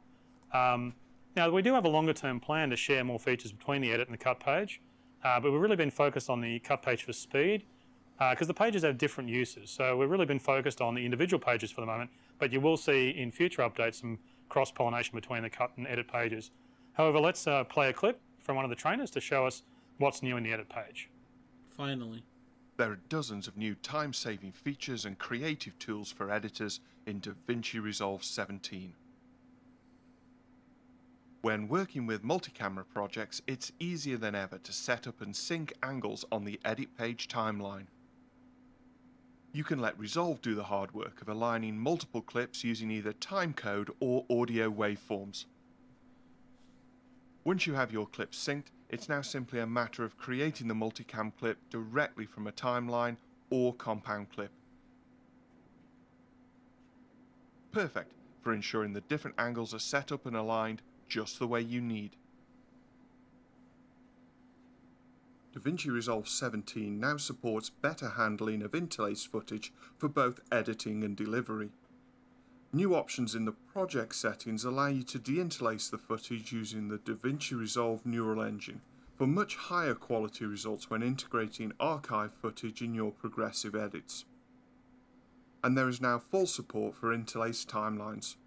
With the option enabled, all footage, including motion graphics and keyframed animations, are processed at the field level for smooth interlaced results. You can even step through the individual fields directly on the timeline. Adjusting a traditional 16:9 timeline for the square or portrait delivery formats common to online and social media used to mean resizing and manually tracking content to the new aspect ratio. In DaVinci Resolve 17, Smart Reframe uses the DaVinci Resolve neural engine to automatically identify the main focus of the shot, adding keyframes where necessary to keep that subject in frame. This is awesome. Davinci Resolve 17 gives editors even more tools and enhancements to build commonly required visual effects without requiring you to leave the comfort of the edit page. The new 3D Resolve effect keyer lets you perform keying tasks using intuitive on-screen effect controls to select, refine, and mask the matte, all without the need to go to the Fusion or Color pages. And you can now use internally and externally generated traveling mattes by using the new composite mode options to specify the alpha or luma mattes and the foreground layer to combine multiple images together for creative results. That's awesome. When looking for effects in the effect library, new thumbnails for transitions, titles, or filters provide a live preview of that effect, making it quicker to locate and select the exact effect you're after. And for editors, there are some essential new creative effects to choose from. The new transform effect allows you to distort your image. Using the overlays, you can stretch, squeeze, and corner pin an image quickly. Changing the composite mode to soft light and adding a couple of keyframes really helps sell this final effect. The brand new video collage effect allows you to build complex but uniform composites. That's awesome. And then quickly animate them on and off screen using simple built-in presets or manual keyframing.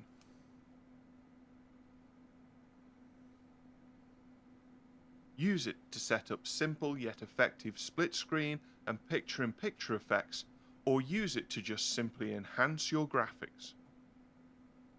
The new proxy editing workflow dramatically improves performance for projects which use high-quality media, allowing for a smoother editing experience.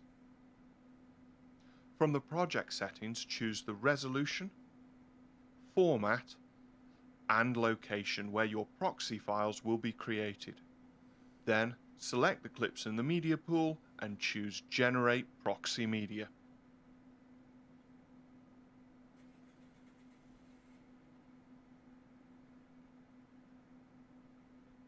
Alternatively, you can link to any type of externally generated proxy media. Simply select a folder of proxy media and Resolve will automatically align it to the appropriate clips in the media pool. And the original media is only a click away. Just turn off the menu option to bypass any proxies and use the original media for grading and effects work. You can choose to include the available proxy media when creating project archives. Or simply selecting the proxy media option on its own will allow you to create a more compact and portable project archive, allowing you to easily transport entire projects between edit systems, whether on hard drive or via cloud storage. We're going to find out pretty soon. These are just a few of the many enhancements that Davinci Resolve 17 brings to your editing workflows. So you can see some really nice features in editing in Davinci Resolve 17. You know, some of the features are common between the two pages, but we think both ways of editing are very powerful. And you can always switch between the pages or use both, so that's really nice. Now we've also had done some good updates with Fusion as well. There's much better integration with editing. So let's play the Fusion demo video and have a look, and we'll see what's new in Fusion. The Fusion page in Davinci Resolve 17 introduces several new features. These include Fusion effect templates, shape nodes, an anim curves modifier, the ability to convert and modify transitions, audio playback and waveforms, and several user interface updates. Fusion effect templates are Fusion compositions that can be used as plugins on the Edit or Cut page. This brings the power of Fusion's tools to an editor's fingertips. As an added bonus, these templates are stored as text files that are small enough to email to people on your team or share online with the wider Davinci Resolve community. On the Fusion page, you can use almost any 2D or 3D node to create your desired effect. Once you've created your desired effect, you package this into a template by selecting your Fusion nodes and selecting Create Macro. The macro window allows you to select which parameters to display on the Edit page. You can also change the name of parameters, starting default value, and minimum and maximum ranges in the macro window. This helps simplify the template so it's easy to use and tweak on the Edit or Cut page. Back on the Edit and Cut page, this plugin is now available to apply to any clip and adjust to get the final result you want. You can also create Fusion effect templates that make use of more than one clip to create a multi-layered effect.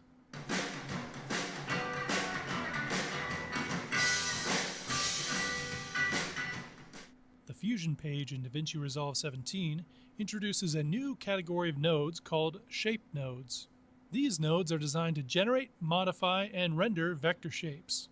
They are perfect for a variety of motion design projects like graphics, commercials, or title sequences. When creating animated templates for titles, transitions, or effects, the new Anim Curves modifier allows that animation to easily scale based on the clip's duration. That means the templates automatically adjust to fit the length of the clip or transition even if you change the duration on the timeline.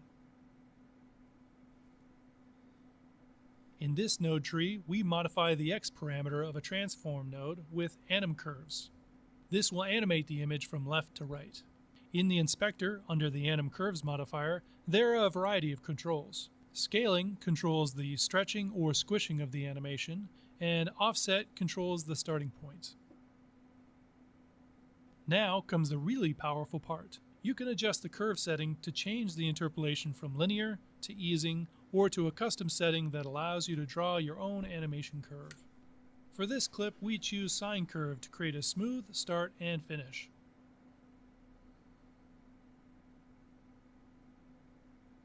Back on the Edit page, the animation scales properly as the length of the animation changes.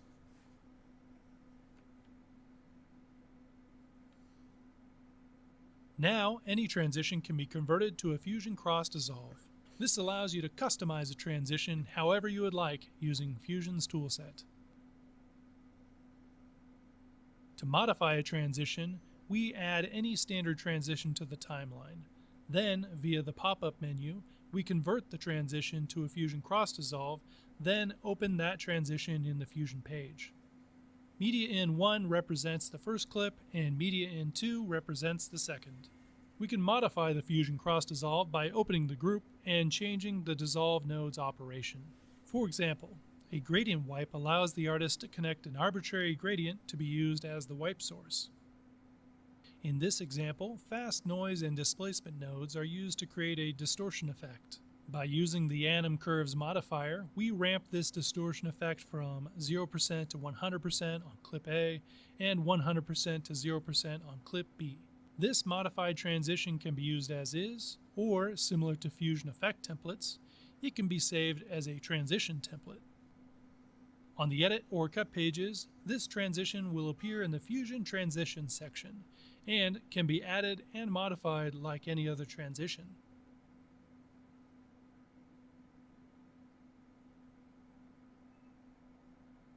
Audio playback and visual waveforms are now available on the Fusion page. This makes syncing VFX to a musical beat, sound effects like gunshots, or audio cues from a narrator a snap.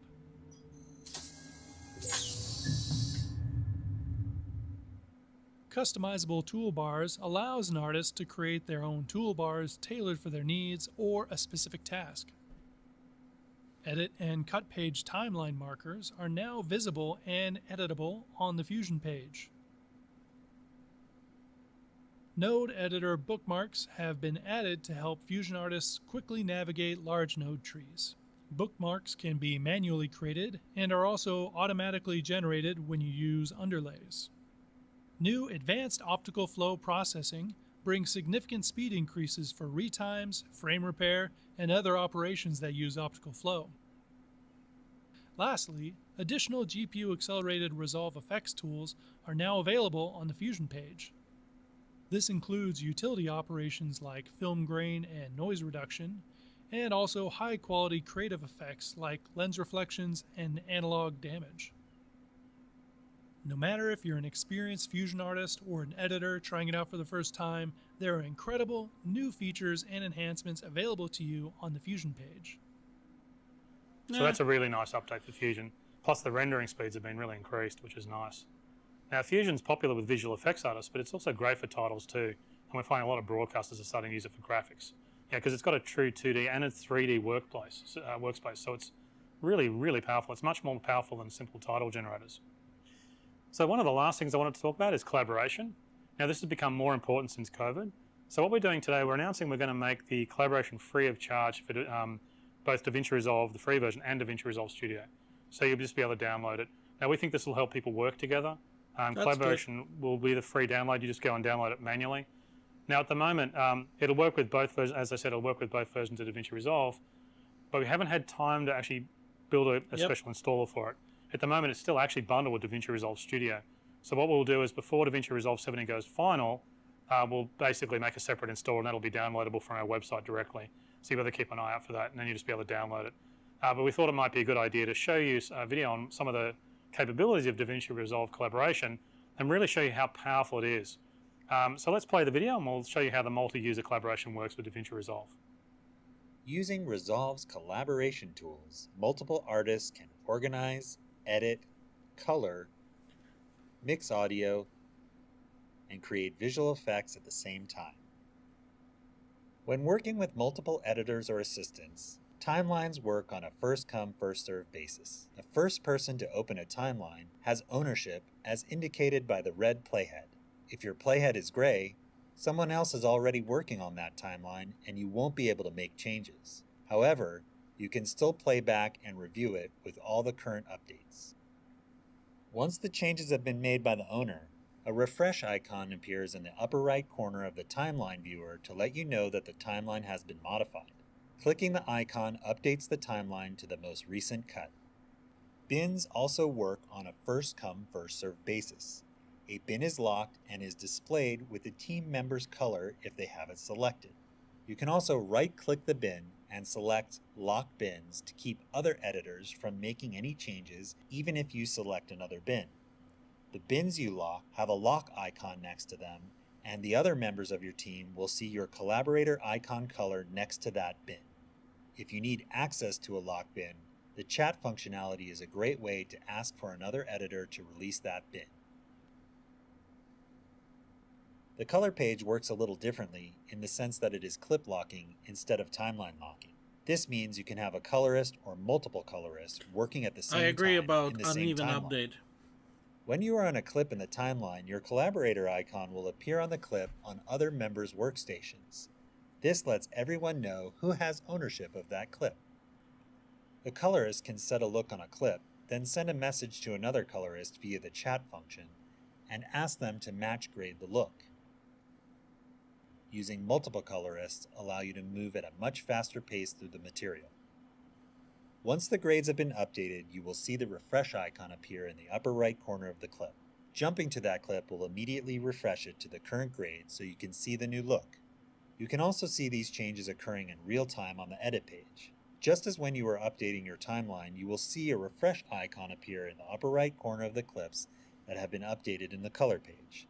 Clicking the refresh icon will update the color on the edit page.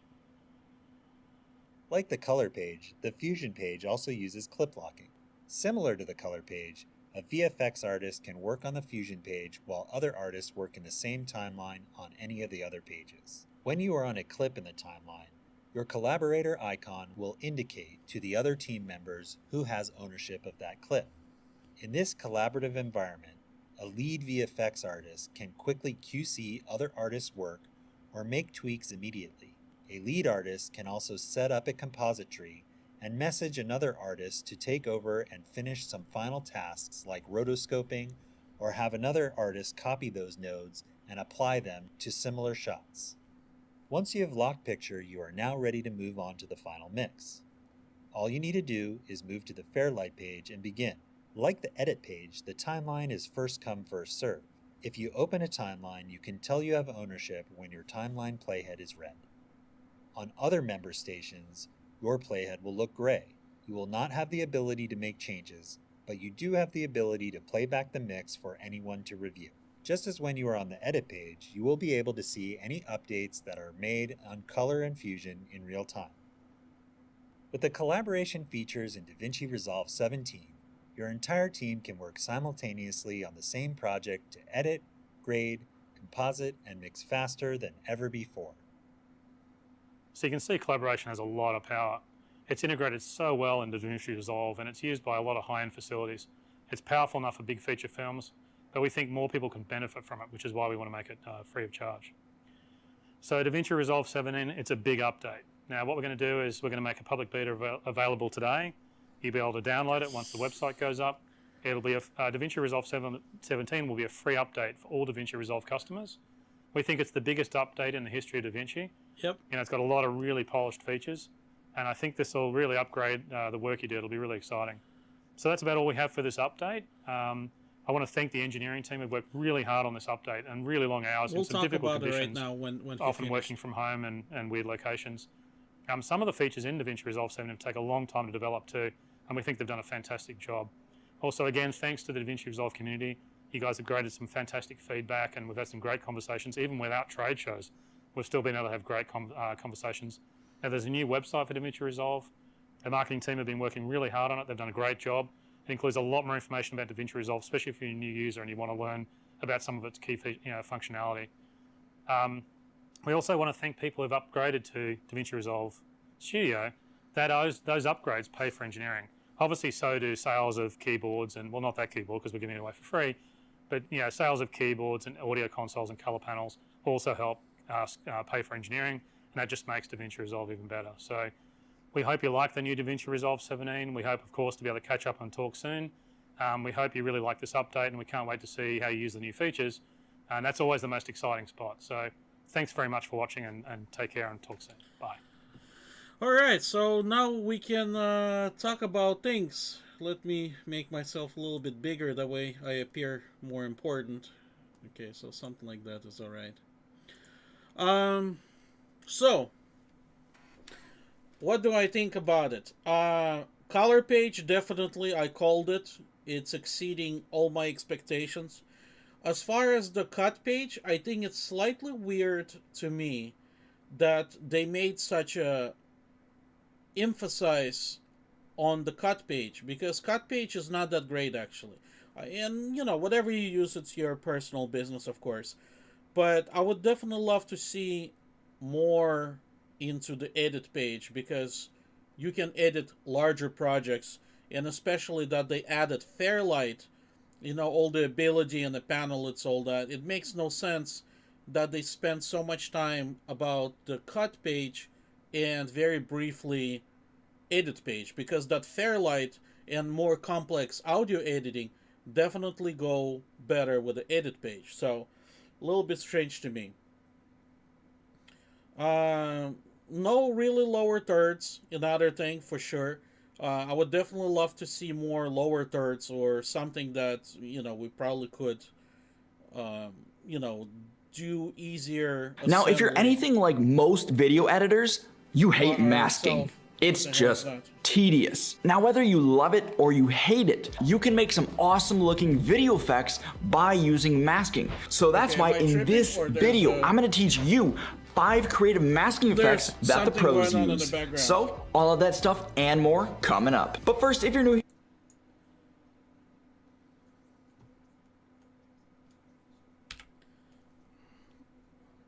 hold on, let me turn it off. I don't know what the hell is going on.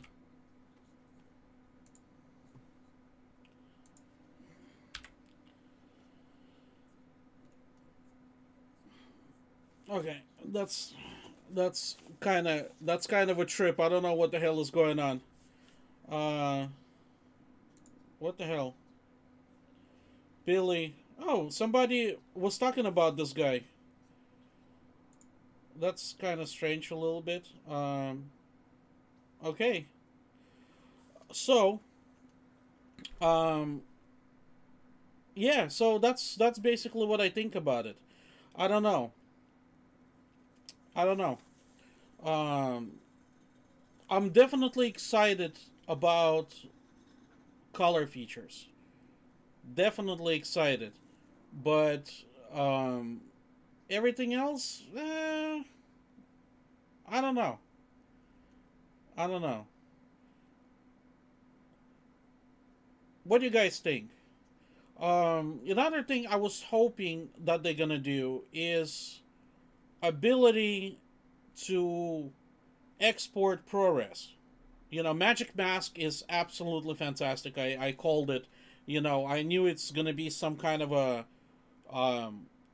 lockdown or similar style of mask because everybody gonna start doing it, and I knew they're not gonna just pass by it without really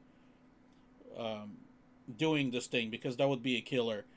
Collaboration, I really recommend using Frame.io, and like I said, I'm gonna be publishing video tomorrow in the morning from my Insider Knowledge series where episode where I'm going to be talking about how to set up Frame.io with Davinci Resolve. So that's going to be another interesting episode.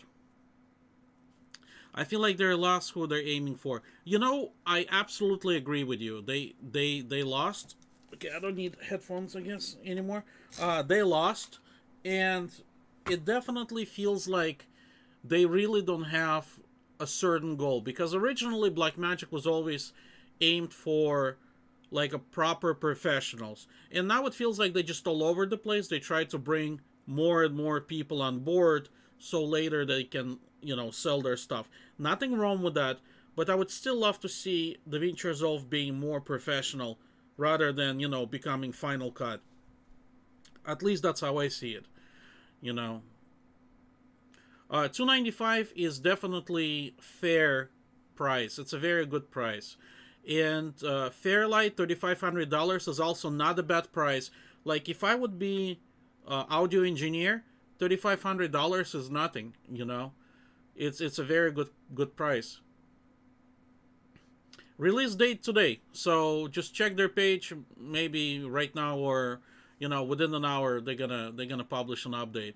Betas, it's okay working with betas. I color grade feature film on beta software. I color grade music videos on beta. I work with celebrities using beta, so their beta is very good. It's not like you would expect something from Adobe crashing all the times, but it's up to you if you want to download beta or not. I'm gonna download right away because I definitely want to start learning the new stuff. I don't know how I feel about that cut page. I know some of you said you're using it and nothing wrong with that, but I don't know. Like, to me, it's very clustered. Like, when I work with a cut page, I feel very disoriented. I don't see my edit. I feel like everything just, so much in my face that I really cannot edit and make like a story out of it. Maybe for YouTube, I would use cut page maybe, but definitely I would not, for any serious project I would use it. Again, that's just me. I feel very lost with a cut page. Is it Adobe killer? Definitely. As far as the editing and color grading, it's definitely Adobe killer. Fusion, I don't know. It feels like with Fusion, they did like several steps back. If they're gonna try to compete with Nuke, no way. It feels like Fusion just became, all about transitions, and I don't know. I didn't get the impression that they're being serious with Fusion. It's actually felt like they added those updates just to add them. It didn't feel to me that they really have plan with it. So, if I would be, a VFX artist right now, I probably would be learning Nuke. I don't think I would be jumping on the Fusion. You know, definitely Nuke is definitely expensive. However, again, if you're serious, I mean that's what you do. You know, if you're serious about equipment, you buy equipment. You buy panel. You buy computer. You know, if we're really talking about the professional situation, you know, whatever new cost, you buy it. You know, a lot of 3D tracking software costs like $6,000-$7,000 to buy. You know, I don't know what's their deal right now. I think a lot of them going to like subscription based, but you know, professional software costs a lot of money. And now, you know, we got spoiled. Everything is cheap, but before it used to be thousands and thousands of dollars. So, Gen 5 is available already in 16.3. So definitely in 17, I'm sure Gen 5 is going to be there. The mask, yeah, the mask, that flexible masking is absolutely fantastic, and it's definitely going to change industry. You know, it's definitely going to be amazing. So I'm excited about it. It's going to add some incredible ability to color, especially like I was talking about earlier when we start doing this little podcast, that this is one of the features I really want to see. And if they deliver what they promise, I mean, it's going to be fantastic, because traditional tracking and resolve sucks. And, you know, I always hate it, you know. And now, especially if you're going to buy Mocha 2021, the one that's going to have that lockdown ability, it's just going to be incredible. I mean, in overall, yes, it's a free upgrade. I'm very happy. You know, I'm happy the fact that you can do Atmos. In the latest couple projects, I was actually mixing in Atmos, and I have a nice setup. You definitely can see it. But I have a nice THX setup that allows me to do mixing in Atmos. It's something that regular people definitely not going to see anytime within maybe 5-10 years. But it's nice that they have ability that we can do it. HDR color grading, fantastic, especially with all those points you can do. Masking is absolutely incredible. As far as editing, I'm just being spoiled. Edit page was completely fine before. I wanted to see something new, but I'm just being spoiled. Cut page, I really don't give a damn about. I don't use it. I feel like, again, there's just too much going on in the cut page. That's how I feel, but you know, it is what it is. I think this update overall is fantastic. I wish, though, again, they would do more on editing, less on cut page, and take Fusion a little bit more advanced. For example, what they could have done with Fusion, they could have really compete with a Nuke and add, you know, more hardcore particle effects, or implement actual proper match move like a 3D tracking, you know. But it feels like they're definitely doing few steps back with a Fusion. And again, I always been against having compositing software with Resolve, so to me it really doesn't matter, you know. And again, the reason why I'm against it, because clients gonna expect all of us to be completely proficient in everything now, and that's not going to happen. Compositing is art of its own. It, you know, it's not editing.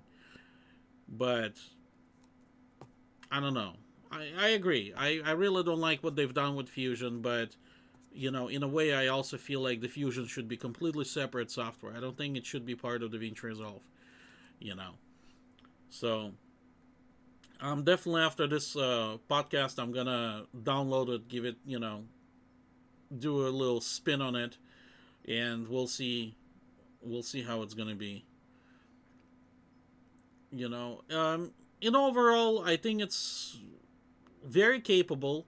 I was using Davinci Resolve 16 completely for the last year as my main workflow. I haven't been using Premiere, and I'm coming from Premiere. Davinci Resolve 16.3, which was that's what I was using up to this moment, is completely phenomenal. So with all those new features coming in, I really can't think that I would be using any other software, you know. And if you haven't bought DaVinci Resolve, I highly recommend investing money into it, or just simply buy their camera, get Resolve for free, because it really feels like it's just gonna be a complete package, you know. You can edit, you can do color grading, and now with all those features, incredible color grading, and you can master audio. What else do we need? On top of that, I'm actually gonna say, if some of you heard about what's the name of it, Baselight. Baselight is considered to be like the industry standard for color grading. It's a It's a layer-based software. You know, it costs tons of money. I believe standalone is only for Mac. It's incredible software. And now with DaVinci Resolve updating their color page, adding those features, I think DaVinci Resolve gonna be number one. I just simply don't see, as of right now, how anybody can compete in terms of, you know, at least color grading with DaVinci Resolve. So we have incredible color, we have incredible editing, and we have incredible audio mastering. So basically, you can just be a lone horse and you can shoot documentary and do complete edit in Resolve. You know, I think it's great. I really think it's great. As far as the hardware, they didn't really talk about, you know, what the software is optimized for. I'm guessing it's gonna be the standard game. By the way, somebody asked me to talk about a little bit software. I mean, not the software, the hardware configurations for the DaVinci Resolve. And I always tell people, you want to get best performance, always assemble gaming computers. Use gaming graphics card, use gaming processor, and by gaming I mean not workstation, just regular, you know, Intel, i9 or whatever. And that's going to be the fastest configuration. As far as the memory, you're probably going to be good with 32 gigabytes. I recommend using 64. So 64 gigabytes, you know, should be pretty good. So as far as the graphic cards, the AMD, that 6900 that was just announced, I think it's going to be real killer with DaVinci Resolve. If you have a little bit more money, NVIDIA, but to be completely honest, I'm very disappointed with NVIDIA. It feels like they've just been milking it for the last couple generations, and I really don't appreciate their model. You know, yes, Alex, you're correct. It's nice to have everything in one place. However, we as a talent, we're getting devalued because, you know, editing is one job, color grading another job, compositing third job, audio fourth job, right? 4 jobs. So now the client's going to expect us to do everything in one. That's what I don't appreciate about it. So yes, it's easier for us, but from the perspective of our, you know, of our skills and real value, we're just going to be even more devalued because of that. So that's what I don't like, you know. Sure, it's nice to have everything in one place, but, you know, we're just going to be like a cheap labor now, you know. And unfortunately, that's what I don't appreciate, you know. And going back to graphics card, I see there's conversation going on here. You definitely want to have a lot of gigabytes for your graphic card, because once you start doing like noise reduction or stuff like that, it takes a really big hit on your overall performance. So what happens if you're working with a 4K and you have to do noise reduction, 11 gigabytes is like borderline when your computer is going to start hanging. So if you're going to start working with a 6K or 8K, 11 gigabytes is not enough. So that AMD seems to be a pretty good deal for $9.99 or something like that. 16 gigabytes plus similar performance like the new 3090. I think it's a very good deal. And as soon as the graphics card's out, I'm definitely gonna buy it. That's how I see it. I'm glad that in RAM 32 gigabytes or 64. And if you can afford 128 is a sweet spot, you know. and definitely use SSDs or NVMe. You know, do not use regular old school hard drives in your system, because your computer always works as fast as the slowest component. So even if you have those old hard drives for storage, they always going to be bringing your computer down, because they go to sleep, and by the time they start spinning out, you're going to be experiencing a lag. So if you want to get maximum performance, get rid of those old drives, have them separately somewhere through USB or something, but definitely either all SSD or all NVMe. You know, Bakelite, yes, it does look like something from 10 years ago, and so is Avid. So what happens, for some reason, they like to adopt this kind of software as, you know, the main workhorse. So right now, Hollywood still uses Avid for some reason, and Bakelite. I work with the Bakelite, it's really cool. However, at this point, you know, Davinci Resolve is killing both of them at the same time. So, you know, yeah. So, Davinci Resolve 17 is going to kick ass. You know, again, it's too soon to really say, you know, about really what kind of hardware you're going to need, because, you know, people going to test and whatnot. But, you know, always assemble gaming computers if you're really looking for high performance. I do not recommend buying workstation processors for editing. You're much better with the gaming processors. You're going to be way faster. Also with the graphics cards, those Quadro graphic cards, they're not designed for editing. They're designed to compute particle systems and simulations like that. So if you want to have maximum performance, simply assemble the gaming PC, the gaming rig.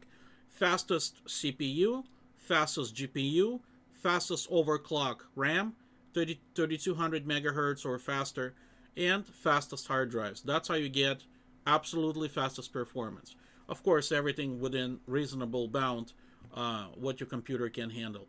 My CPU is the new Threadripper 30. What's it called? 3990. But yeah, probably my next build, I'm gonna do what do you call it? The gaming CPU. You know, hopefully the next time they're gonna release the new Ryzen, the new generation Ryzen. That's what I'm gonna put in my system, and it's just gonna be straight up all gaming computer. You know, I am not really getting the fast performance out of the AMD that I expected, and I kind of knew it, but I did it deliberately, so no regrets there.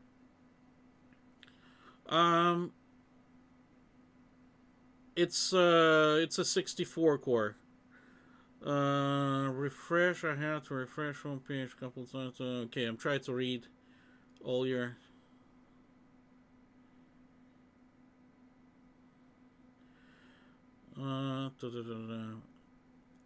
Yeah, I don't know who the John Film is, so I cannot comment about it. How to speed up MacBook Pro? You know, you stuck with what you have. There's really no way that you can speed up the laptop. I mean, whatever hardware you have, that's what you're going to be working, unfortunately. I do not ever recommend using laptop as the editing platform. You know, if you're one of those like travel, you know, videographers or cinematographers, sure, why not?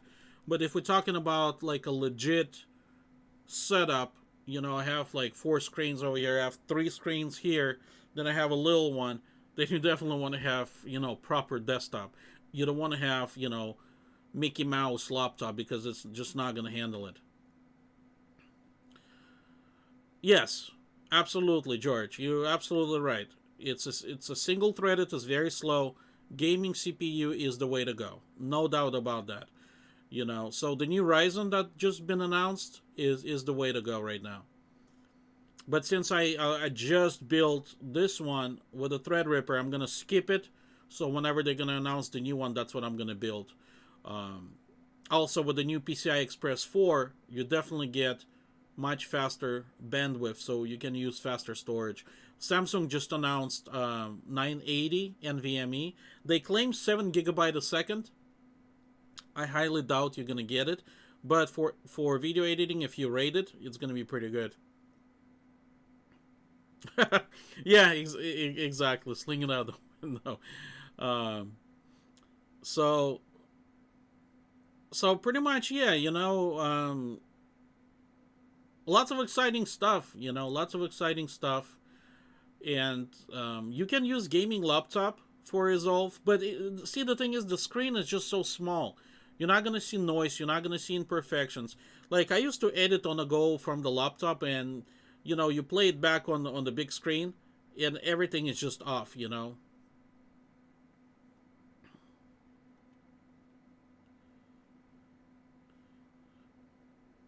Yeah, I'm not a fan of the cut page, definitely. I don't know. Like I said, I know some of you using it. You know, to me, just very clustered. It's just too much. And I mean, generally, Resolve is too much, but 12 core, okay for 4K. The processor for 4K doesn't really matter. You can still use old processor. What matters is the core, is the speed, is the performance per single core. That's what matters. And fast drives, so they can read all that information, and fast graphics, so they can display it. If you have all three of them correct, you're going to have a nice performance. Otherwise, you're going to start introducing the bottlenecking, and that's something that you definitely don't want to have when you do color grading. So anyways, alright guys, I'm going to start wrapping this up. It was nice talking to you. Tomorrow, I'm going to be posting one of the videos from my insider knowledge, how to work with Frame.io and Davinci Resolve. So right now, just like all of you guys, I'm going to download it and give it a spin, and we'll see if my antivirus is going to go crazy. Anyways, finished all my coffee. Cheers to you. Thank you for watching. I'll see you guys next time. Take care.